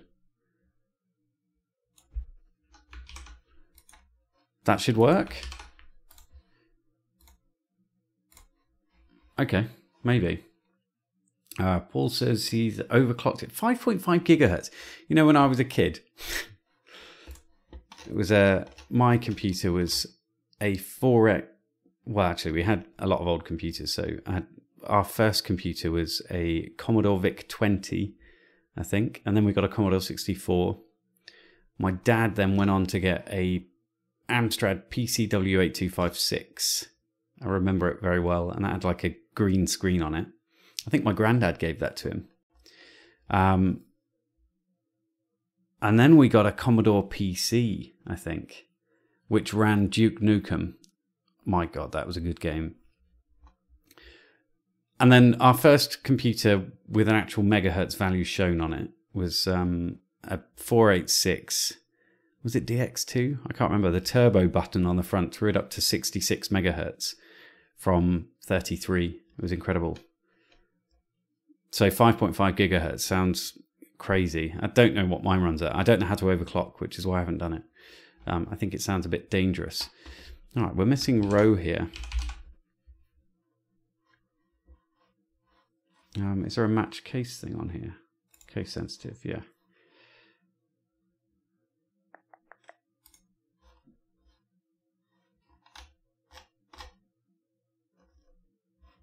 Row. That's it. So it's current row. Okay, that's fine. Save that. Now we should be just having to, we'll have two lines hopefully.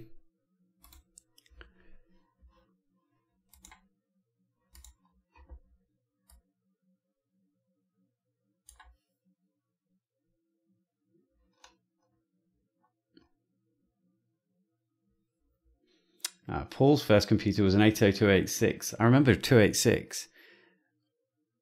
And it had CGA graphics. I think the 286 that we had was a Commodore PC.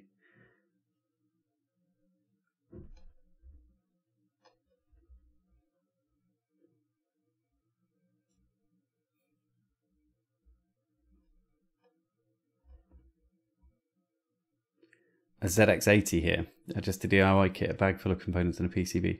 I would absolutely see one of my, I can't remember who made it, but it's really cool. There's a ZX or a Z80 kit that's out there. I can't remember. RC 2015, is it? Is that what it's called? I can't remember. Anyway, it's like a kit. And it's got a serial monitor, and you can also plug it into a telly. That is like a dream. I would love that. Programming it in BASIC. I love that stuff. Right, so we have got two lines. You can probably see it on the screen. But we've also got those stupid dots are on. But I think that's because it's zooming through so quickly you can't see that that those are on. But they shouldn't be on. It shouldn't be syncing current on those.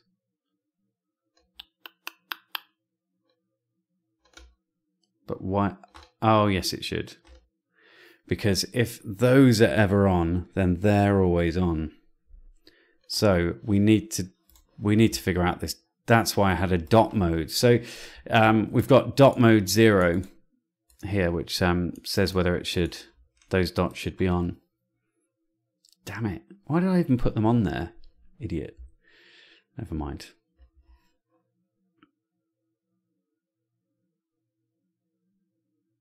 Radar Rat Race. I don't know. I can't remember. I remember having some cartridges for it. Not that I can recall what they are. Wheeling Wally was on the VIC-20, I think.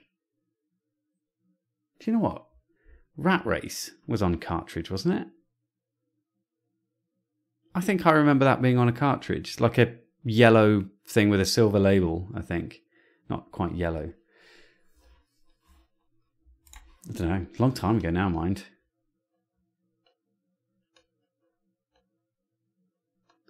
Let's... is everyone behaving themselves in chat? I'm just going to check. So you better be. I'm just going to pop out the chat for a second. Right. Steve, you don't have to stay for very long. Steve, I mean Stephen. But I've added you as a moderator. So if anyone steps out of line because I'm not reading it enough, then you let me know.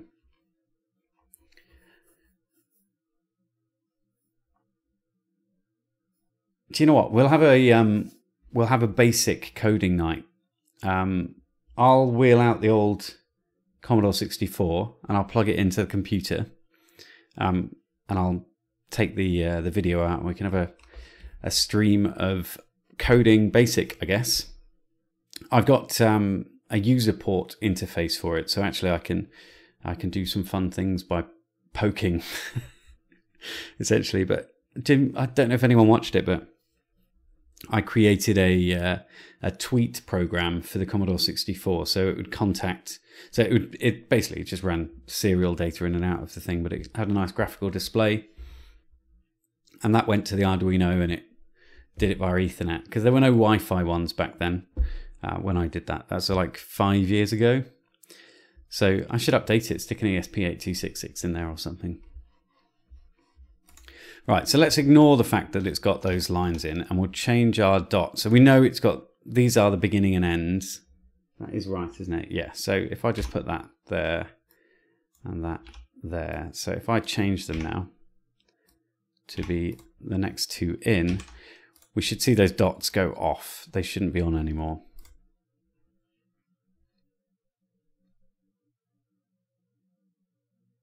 Paul says, just do emulation, David. No, I'll just get the Commodore 64 out the loft and we'll just plug it in. I've got the kit to be able to plug it in. Look, this is a AV to HDMI thing, so I can plug it into my computer. I've got a capture card, so it'll be fun, and we can try and we'll do an internet related thing because it'll be fun to do that.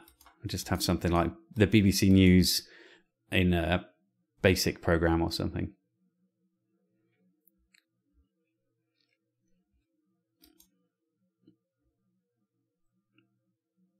You're stuck in Eagle. What are you making, Stephen?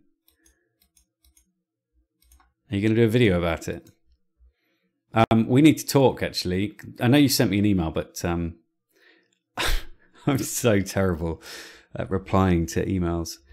Project. So you mentioned a 3D printing thing. I think that's a good idea. I had a game in mind, but that's fine. We could do the 3D printing thing. I had a game in mind for an ESP8266, but that we'll do your idea. I think it's good. Right, so what was I doing here? So yeah, we've got the second in, second across. Okay, that's fine. We'll now programmatically alter our row master, shall we? So in the old code, I used something called set digit, I think. Set digit 1, set digit 2, set digit 3. So I did separate it out into digits. That's fine. Let's just steal set digit. And we've got set extra display there as well. So let's bring those across. And we'll put them up here. So what set digit did is it takes the first 4 characters on here and replaces it with the digit from digits, I guess. That doesn't make an awful lot of sense. Eric's jealous now. No, we never did do that remote chess thing. Do you remember? You guys never heard about it or saw it, but we'd hatched a plan to make a remote chess game using OLED displays and an ESP8266. It never got made. I recorded a little video to suggest to Eric that we make this thing, and we never did it. I think partly it is because we'd have to code chess. that was going to be the hard bit. Basically, we'd have to code chess in an ESP8266 or do it in PHP or something in a web space, and you just send your moves back and forth. But bloomin' heck, that would have been a tough project, I think. But you could just have it so you have a board in front of you. Were we doing it like that? Was that it? Did it just display the next move and then you moved on a physical board? I think that might have been it. Oh, it's a long time ago. Eric, remind me of the details. Maybe we can do it again. Okay, so programmatically changing row master. Let's do that. So those are our numbers.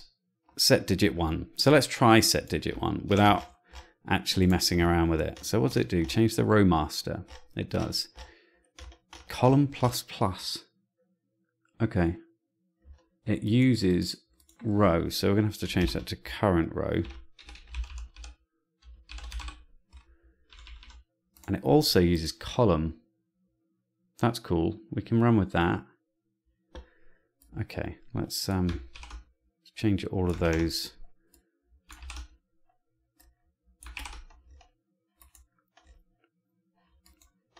Oh, set shifter. So we've really simplified our loop at the moment, which is nice. So we want set digit 1. So let's set digit 1 to 1. Are those the only values it needs? Digit and row. Why do you need row? You don't need row. You don't need that at all. Because row is now like a global variable we're using. So let's try set digit to 1, which should just leave that line there actually. And let's make sure I've put zeros in the top. Yep. Okay. Let's upload that to the programmer.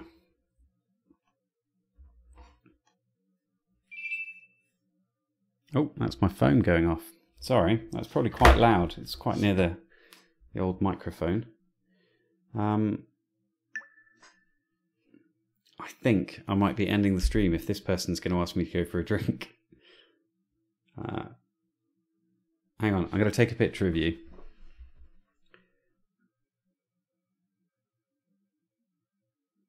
Oh wait, I'm just going to do a voice note. Oh no, I don't know what I'm doing. Oh, well, it turns out I've done a video. I'm actually doing a live stream, Dan, so that is what I'm doing tonight. But what are you up to? There we go. You are in a message to my mate Dan, who's hopefully going to say, "Do you want to go for a beer?" And I'll go, "Oh no, mate, I don't really think I do want to." And then he'll go, "Sure," and I'll go, "All right," straight away. Sorry, let's have a look. So what have we got? We've got 1 being shown. Okay, that's cool. So let's now try and set the digit to something a bit more interesting. Let's just set it to 2. Save, sketch, upload programmer. So hopefully that should display 2 at the start. I would like to think anyway. Yeah, Eric agrees. That's why we didn't do it. Didn't do the coding. Electron Ash is getting the excuses in there already with Steve, who's now got the power to ban him, but don't. He's already, he's usually well behaved.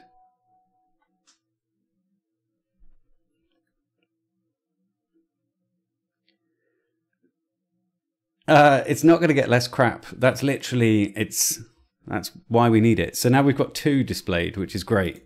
So let's now try changing the 2 just so we can see it moving around. So set digit 2. Oh, actually, we'll just set it to the current row. So we'll be able to see what the current row is on there. So we should see it cycle through.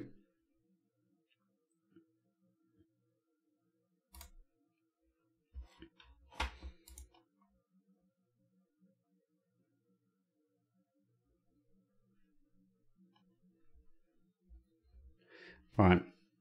He said, I'll leave you to it. Chat to you later, maybe. Oh, well, that didn't work out, did it?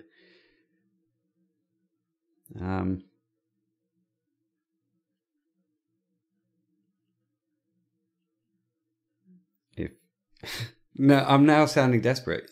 Want to go for a beer?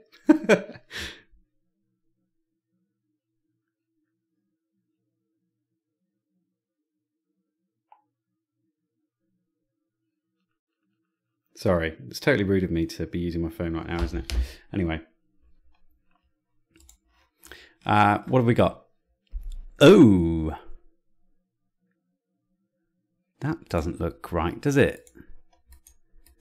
So...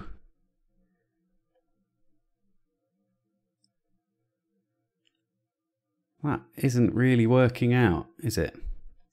So let's just change that.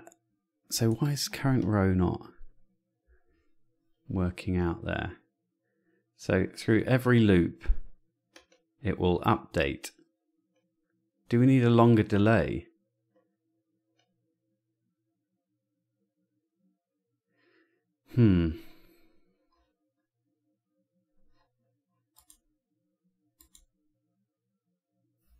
Let's just throw a delay in here and see what happens. 1 second is probably too much.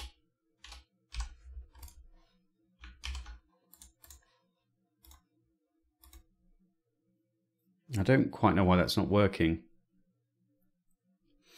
Yeah, Master Brown, this is the normal crap clock. This is basically ancient in terms of my YouTube history. It is an old project that I never finished because I'm a lazy person. So why would it do that? Interesting. So it's fine being set to... Ah, is that why? Let's see, if I set that to... No, current row should be fine.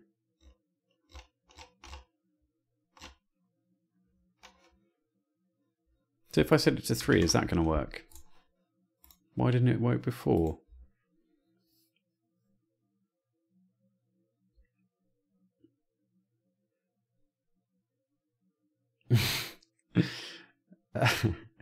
Paul says, is there a schematic for the LED matrix?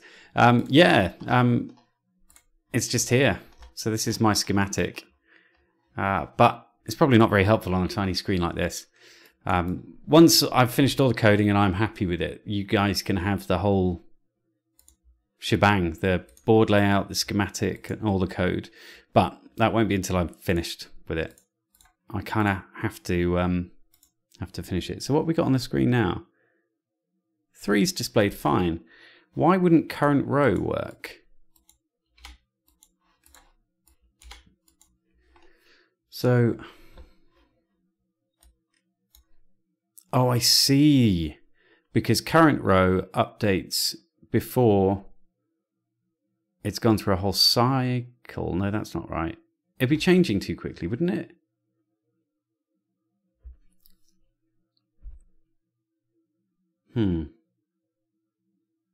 Okay, we'll do something else. It's fine. We just want to get a number on there, don't we? So open, no, just examples, basics. Blink without delay. Let's throw this in. We want an interval.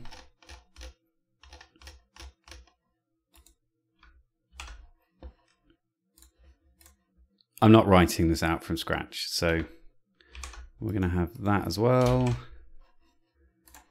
And then We'll just steal this bit of code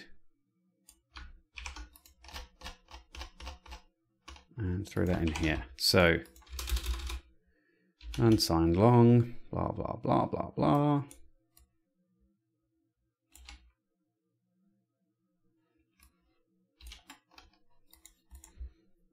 Int count equals 0.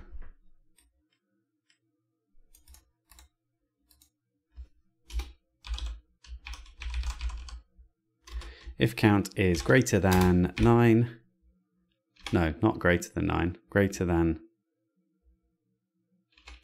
if count is less than 9, that's better. Count plus plus, else, oops, else count equals 0. Okay, and then now we're going to throw that in here, just so we can see the damn thing moving. And we need to take our delay out. Did we already do that? Yep, okay. Sketch, upload using programmer.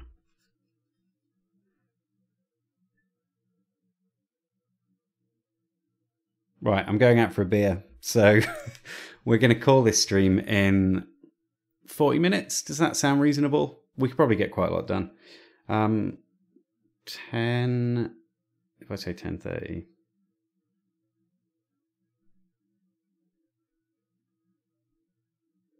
Actually, it's quite late to go out for a beer, isn't it? Whatever. Don't know why I'm so eager. Like, let's have a look at the why is it now doing that? What have I done wrong? Oh crap. Okay, I see. And then we've got, oh yeah, void setup. What have I done with loop?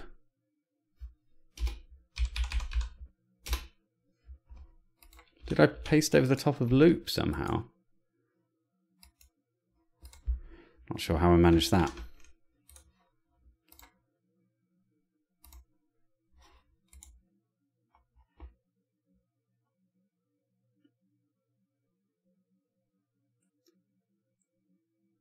What does making the variable volatile do, Paul? I think it's because it can't display the current row because the current row goes through... Oh God, what's going on now?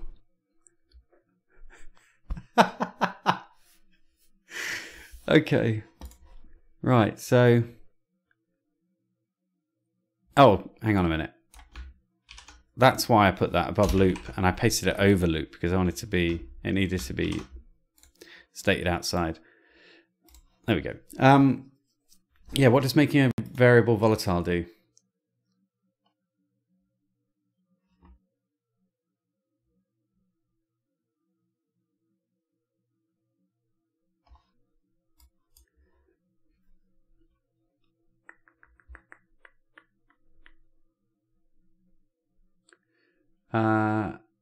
Yeah, Electron Ash, you're gonna have to man up and do it. Get videoing. Mars Brown says, "Can we all tag along for a bit?" You can. In fact, I need to reply to that.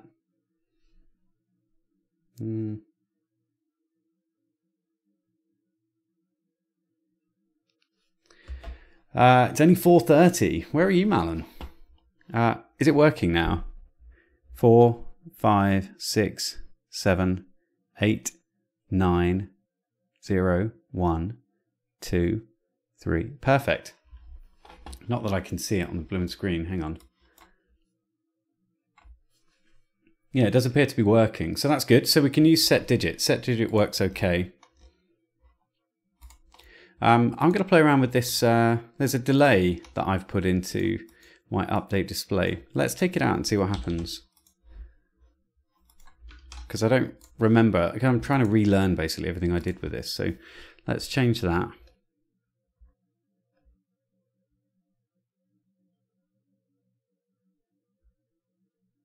We'll see what comes up.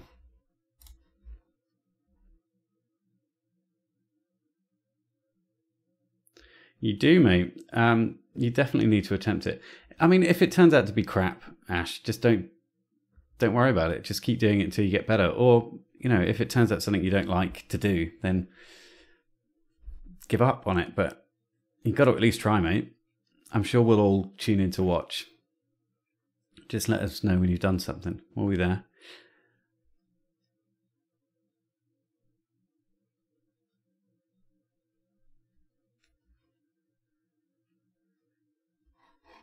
Right. Well, that delay didn't do anything, it seems. It seems to be working just fine without it. I wonder what I put it in there for. Interesting. And it looks smoother. It doesn't flicker as much. So, yeah, okay, let's take that out. Actually, we'll... No idea what this is for. Keep it here in case things go wonky. So I'll come back to it if I need it.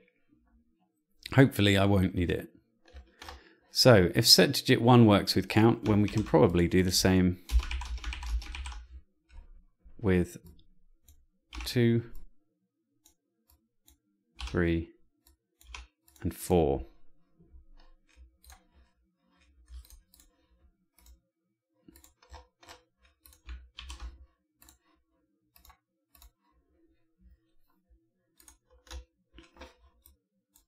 So this is already, so if you look at this code 3 versus this one, it's a lot cleaner. So I'm glad I'm doing it this way. It'll be easier for people to understand. So now we should have all of the digits illuminated. Yes, we do. Good.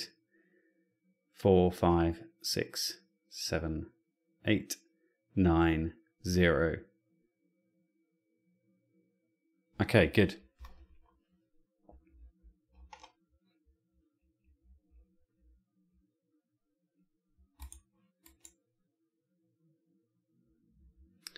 So, okay, we know that works. Now we've got the extra display. So I created a function for that previously, but I had to create several. So let's pull one of them out, because I don't think I need more than one. I think I can make do with just one for setting it, and then another function for figuring out whether it gets set, I think. So set digit 4. Set extra display. Shall I call it extra display? It's not really an extra display, is it? Set extras. No?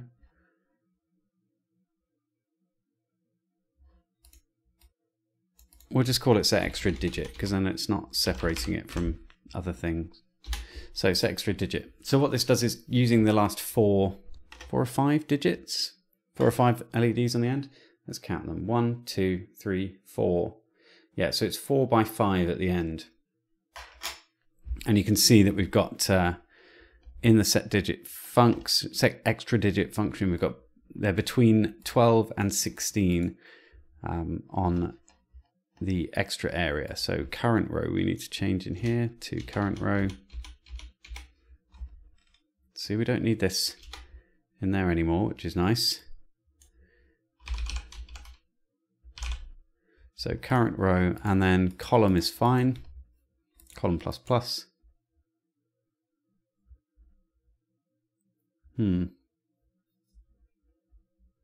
So row master extra. Do we have extra as an array? Yeah, we do. Ah, so these are the manually set ones.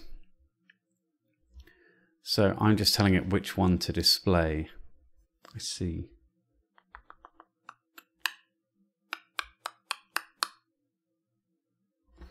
So how was I doing the seconds previously?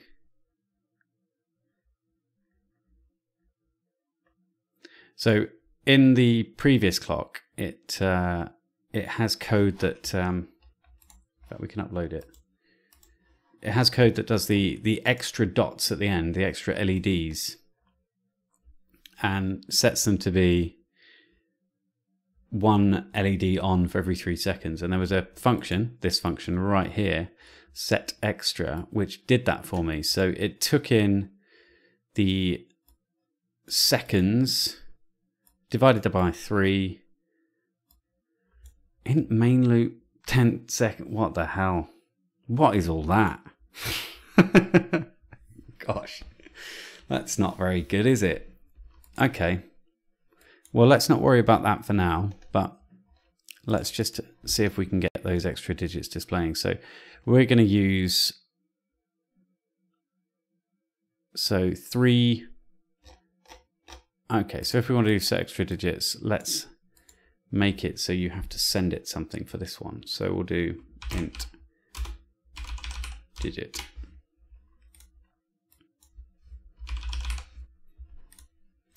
So we want to send it a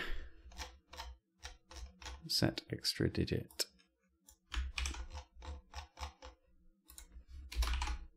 So let's send it to display, we're number 2 actually, I think. We'll make it display T, hopefully. So yeah, those are the dots. So that's what I was talking about before. This is about to disappear off the screen now.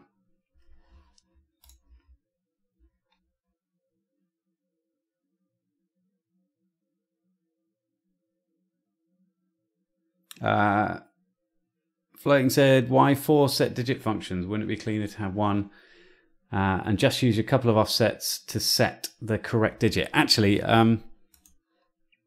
I wanted to separate them out into digits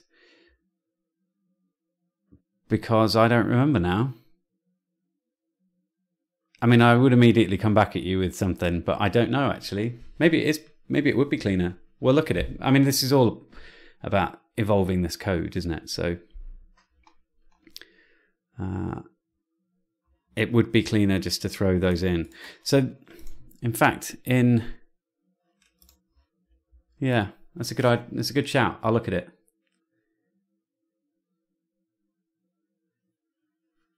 So have we got, did that upload? Oh, so it's got before update display. Aha, there we go. I just missed out a semicolon. Frustrating.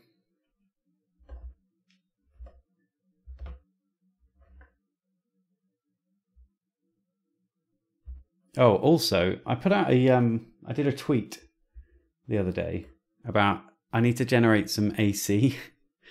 I haven't looked it up yet because it's something I'm going to have to research because I don't know anything about creating AC. I do know that you can buy an inverter and stick it in your car or whatever, and you get 240 volts out of your AC battery, out of your DC 12 volt battery. However, it would be nice if I could figure out a way of using this. Whoops, it's hooked up to some stuff. I've got a module here which I thought I could use. Unfortunately, I didn't realize I needed AC for a telephone, but I picked up this module. It takes it. I can't disconnect these wires. I just pull that one. It takes in 12 volts and it will kick out up to 390 volts, which is kind of frightening. One of these bad boys here, which is great.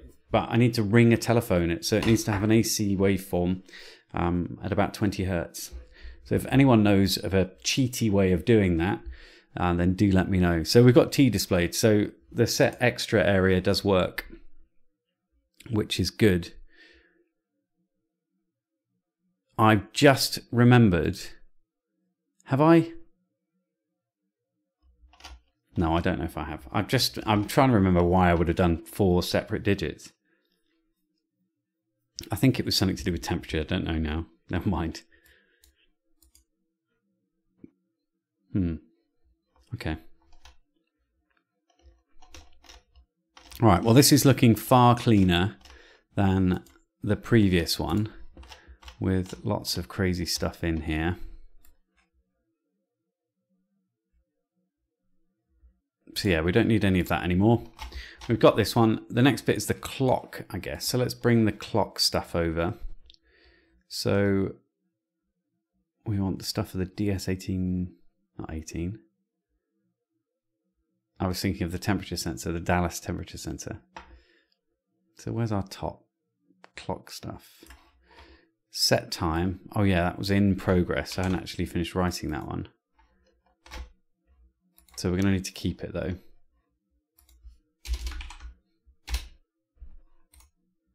Ah, Eric, you absolute star. Thank you, mate.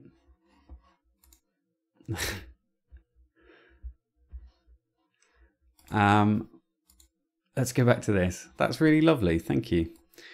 Get time. Now this is one of those things where it's like heavily mixed up in the display stuff, and I want to remove that. So get time, set time. I think we should just say get time every loop, pretty much. We don't need any of this serial stuff. So get time should happen each loop, but actually I don't want it to do that every loop, do I? I think so. Do I want it to do it every loop? Do you know what? Hang on, what have we got? So there's going to be times when I don't want the clock to be updated, and that's when I'm setting the time. So let's create a running variable.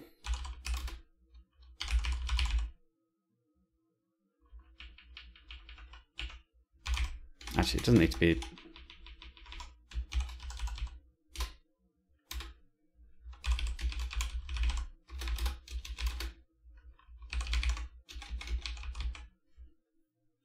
Right, so we're creating a variable just for testing called isRunning.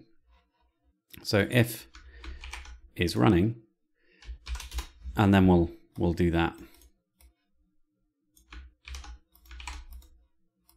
Because when I'm setting the time, I don't want it updating the values that I'm going to be using.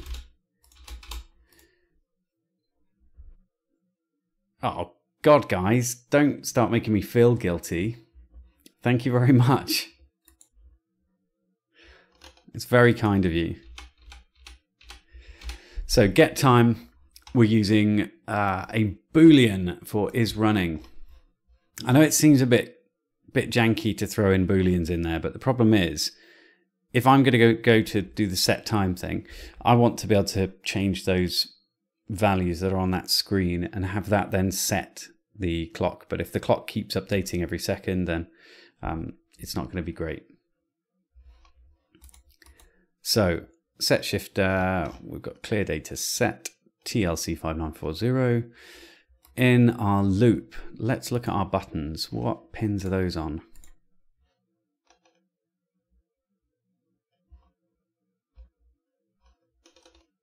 Is that one of them? No. Buttons. There you are. So you are on pin. Oh, you're on analog pins A4 and 5. Okay. So let's pull in our. Oh, crumbs. Does anyone remember how to do this?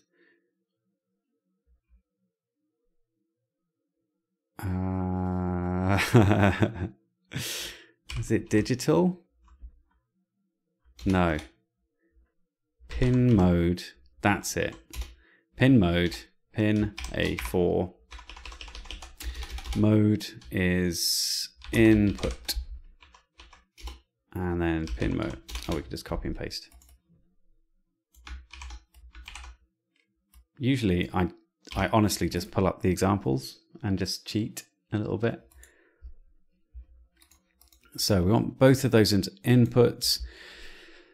How am I going to poll those buttons? Should I create a separate function for it? Or just throw it in the main loop?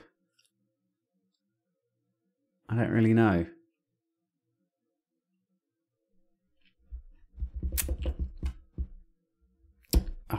Geez, guys. This is very lovely. Thank you very much, Weird Science. Very, very kind. And for anyone else that's watching, it's absolutely unnecessary to donate or anything like that. But it's lovely. Thank you.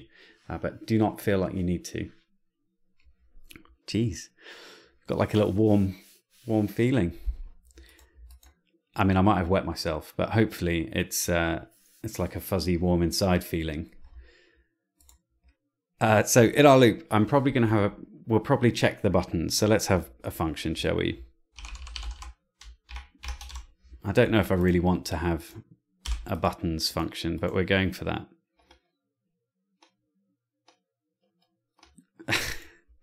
I'm not going to be able to get drunk tonight. I'm going to go out at 10:30, so maybe. But Dan hasn't even read the message yet, so isn't that terrible about WhatsApp, where you can see whether they've read your message or not? Anyway, buttons. Oh, it's a void, isn't it? Void buttons. So all this is going to do is change some things. So we set our. Am I going to do it? So we set the clock. So I don't really know how to do a menu system. It's a bit difficult. So I want. I've got two buttons on the back, A4 and A5. When you press one of them, I want it to turn into a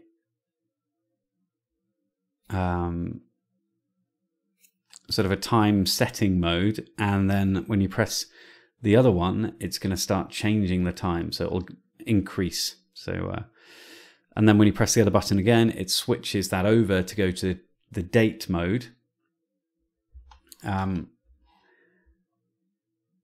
And then you press the other button to finish changing, I think. But the other button will have a separate function. Oh, how do people do it? I remember I bought one of those. Do you remember that 7-segment clock that we put together? We put together on a lazy Sunday. And it had all of these functions in it, and I don't know, and more probably. I think they're actually physically debounced. Yeah, look, they've got. Sorry, Paul said, don't forget to debounce the buttons. They're hardware debounced, so hopefully it won't be an issue. But we'll see. There will be a slight amount of software debouncing, I think.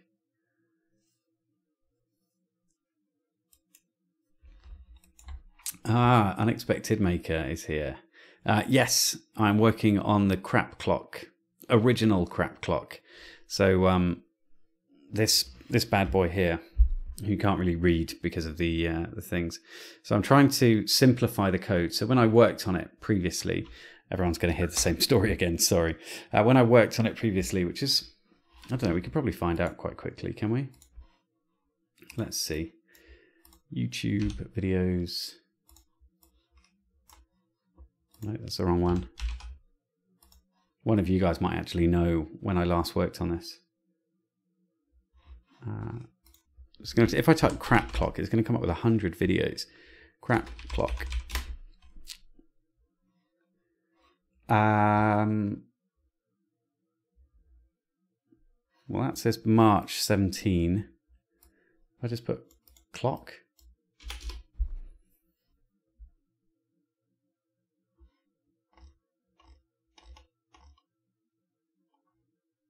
Yeah, it looks like it was probably last year, although it might have been before that. I'm not sure. So yeah, quite a while back, and coding wasn't great. So this was the original code. This is Crap Clock version 2. Version 1 was less featureful, and I hadn't got a lot of the things I wanted to get done in it. So this is version 2. This is what's currently in the clock at the moment. And all it's doing is running through this matrix display and reading the time. And actually it's meant to do quite a lot more than that, and I never really got round to it. So this is version 3 code that's cleaner. And it's more than cleaner, I suppose it's a bit more logical in the way it's put together. So there'll be less calls to functions, so the display will flicker less. yeah, it'll look better, hopefully, and be easier for people to code themselves and alter. So I've got several simple functions, and now I just need to figure out how I'm going to do a menu system with the buttons, having never done this kind of thing before. Although I have done it graphically. What did I do it with? An ESP8266, I think, actually. I'm using switch statements, probably.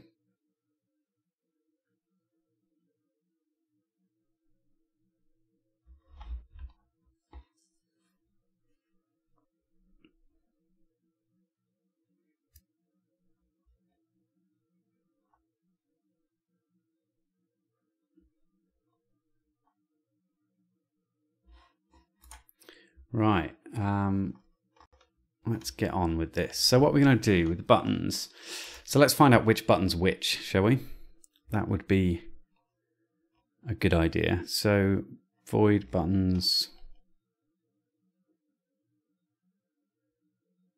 Let's change. Let's get rid of that and that.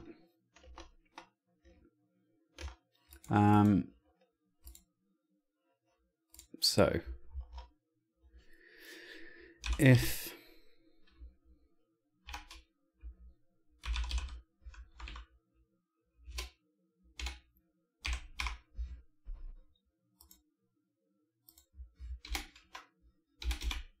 I'm just doing this so we can figure out which one is which.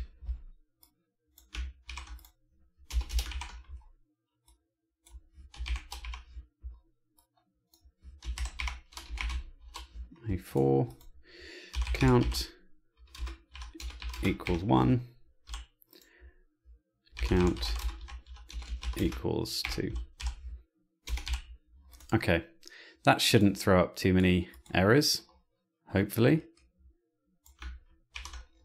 It's just a bit of a stupid way of doing it, but we've got buttons in here, so hopefully these are going to work. Sketch. Upload using programmer. So essentially we're going to change our display based on the button push, but it will give me an idea of which one is which on the board. Second W is not declared in the scope. Was it not?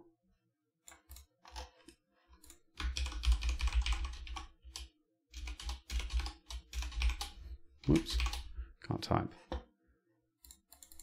No, it wasn't. None of those were. Oh, it's because we copied it in. Okay, we don't need it for now.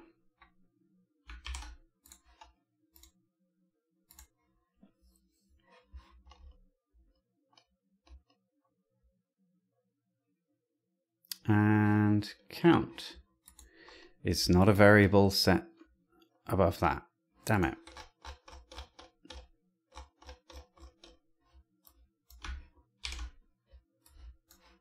I should have just put it in with the variables. Idiot.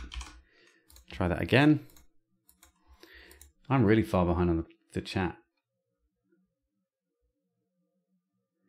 You could have the buttons flash the segment you want to change. And have a last segment to show what you're doing. Yeah, essentially that's roughly it. That's why I've got time and date, I think. So, okay, so we've uploaded. Counter stopped at 2 somehow. Don't know how it even got to 2. And there should be some buttons on the back here somewhere.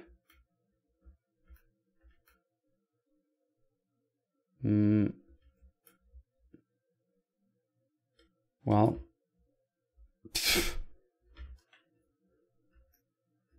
neither of those buttons do anything at all. So let me just find out. Pin mode input. What have I done? Digital read.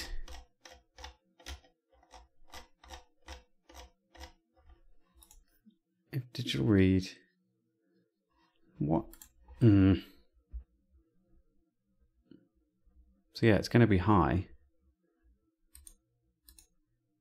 Oh. Hang on a minute.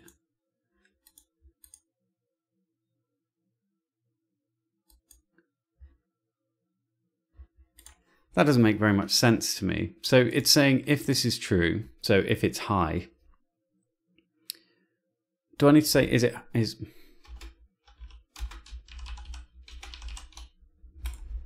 do I need to say it like that? Because it shouldn't be high, because it's got a 10k to ground. I'm going to change that to 6, because I think it's just triggering on that, so annoying.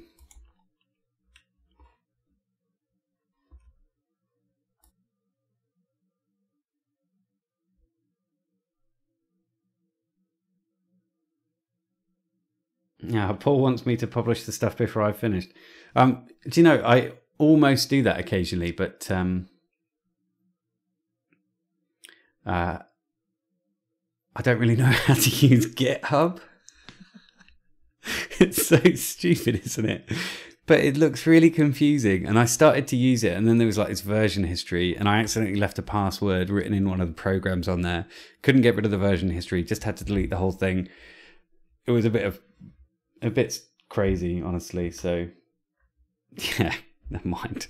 That's why I probably don't do it and develop on the go, but I would like to just make it work at least. I don't want to release something if it's not really working. It just seems a bit annoying. Anyway, have I done this now? Let's see. So what are the numbers on there? I can't read it. Let's bring up that window. So it says 6. Oh, God, it's just triggering, isn't it?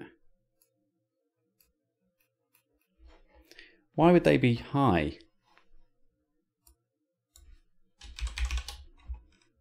I'll change it to low.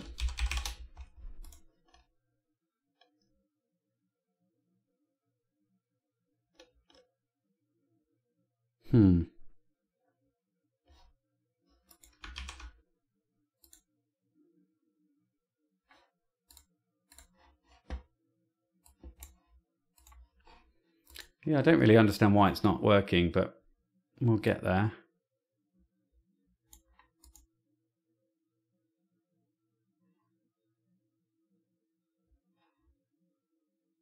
Paul, I don't think it really is hard to use. Loads of people use Git. I've just never put any time into looking up how I can work with it.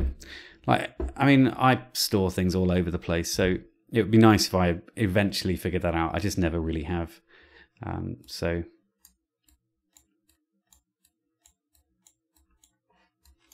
it's just never something that I decided to do. So now we've got zeros, which is what I wanted. So maybe it's on low. No, what the devil? We might have to get the multimeter on those buttons to find out if they're even working. So yeah, I don't think the buttons are working, but that's okay. We'll just code without them. I don't actually need to disappear soon. Yeah, actually, probably ought to wind it down now because I'm going to go out. So thank you very much, everyone, for coming along and spending some time with me. So I really appreciate it. I don't know how long we've been going for. It seems like a couple of hours, maybe. So that seems like it's long enough for a coding session. And I think I've got quite a good idea on what I'm going to be doing with this and in which way I'm going to be going with it. So hopefully it'll be finished off by the end of the bank holiday. For me, that lasts until Wednesday, which is nice. And at the very same time, the binary crap clock will be being listed on a website somewhere. So yeah, anyway, so I'll quickly read the last bit of chat. So you've got about 30 seconds to send a message, and then I guess in a couple of minutes we'll close down. But if anyone's got any questions, do ask them now. I'll just skip through and read what people have been writing.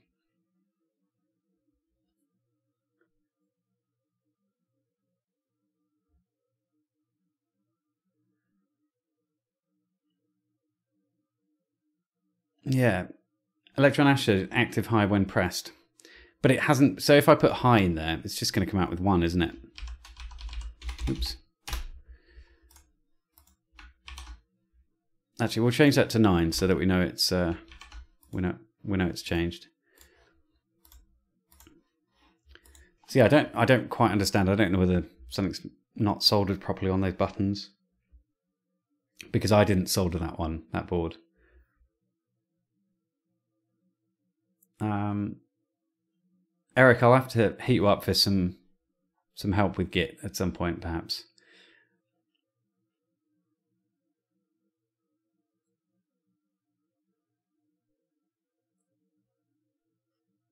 So SVN is better than CVS. God.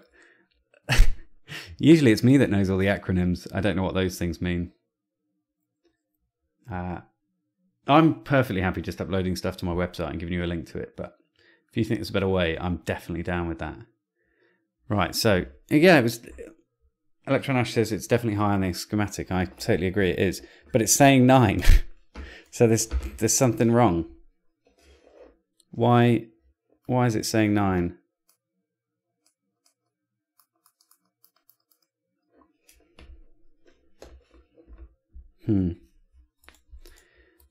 Their inputs, pin mode, A4 and A5 are input, and the setup, digital read, A4. Yeah. Is it digital read? Let's go into the basics. Should I do an analog read?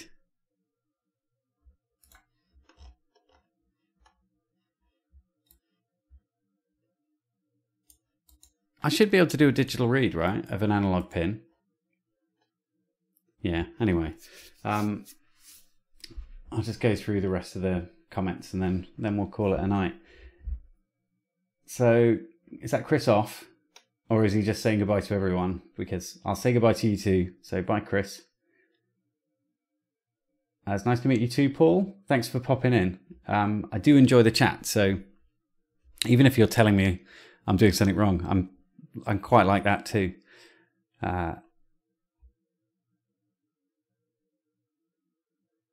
Unexpected Maker's got a MOSFET issue potentially. I don't know who, unless UM isn't Unexpected Maker.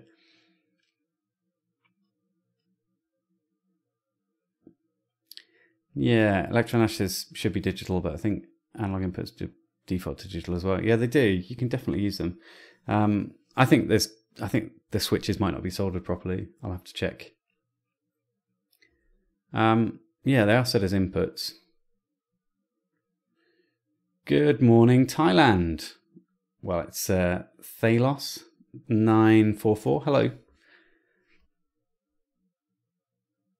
Caps and resistors swapped. You know what, Paul? I didn't put that board together, so that is entirely possible. So I'll have a look. I'll take a look tomorrow. SVN is like FTP with revision history. No silly pull request shizzle. Okay, that sounds good to me. Unexpected Maker, why using analog inputs for them?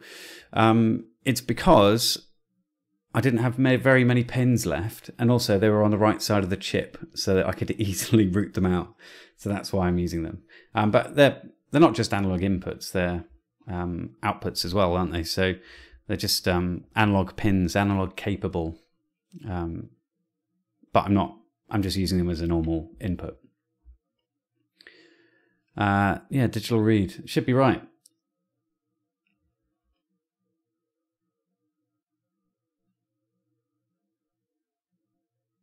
Okay, cool. I think we're done, aren't we?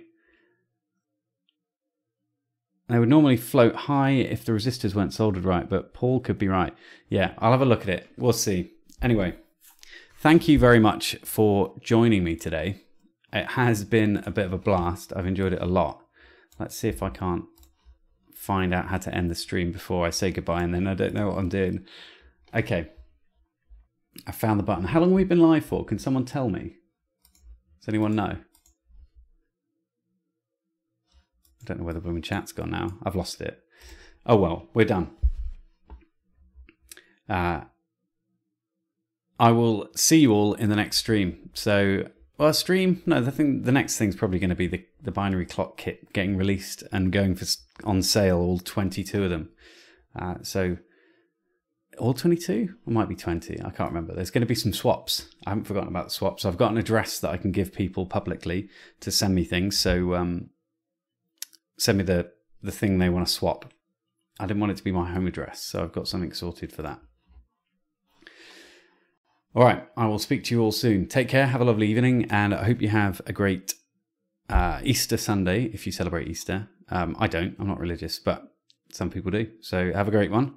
Is it celebration? Yeah, it is, isn't it? Jesus comes back to life or something. I don't know. Let's not offend anyone. Right, I'll speak to you all soon. Bye.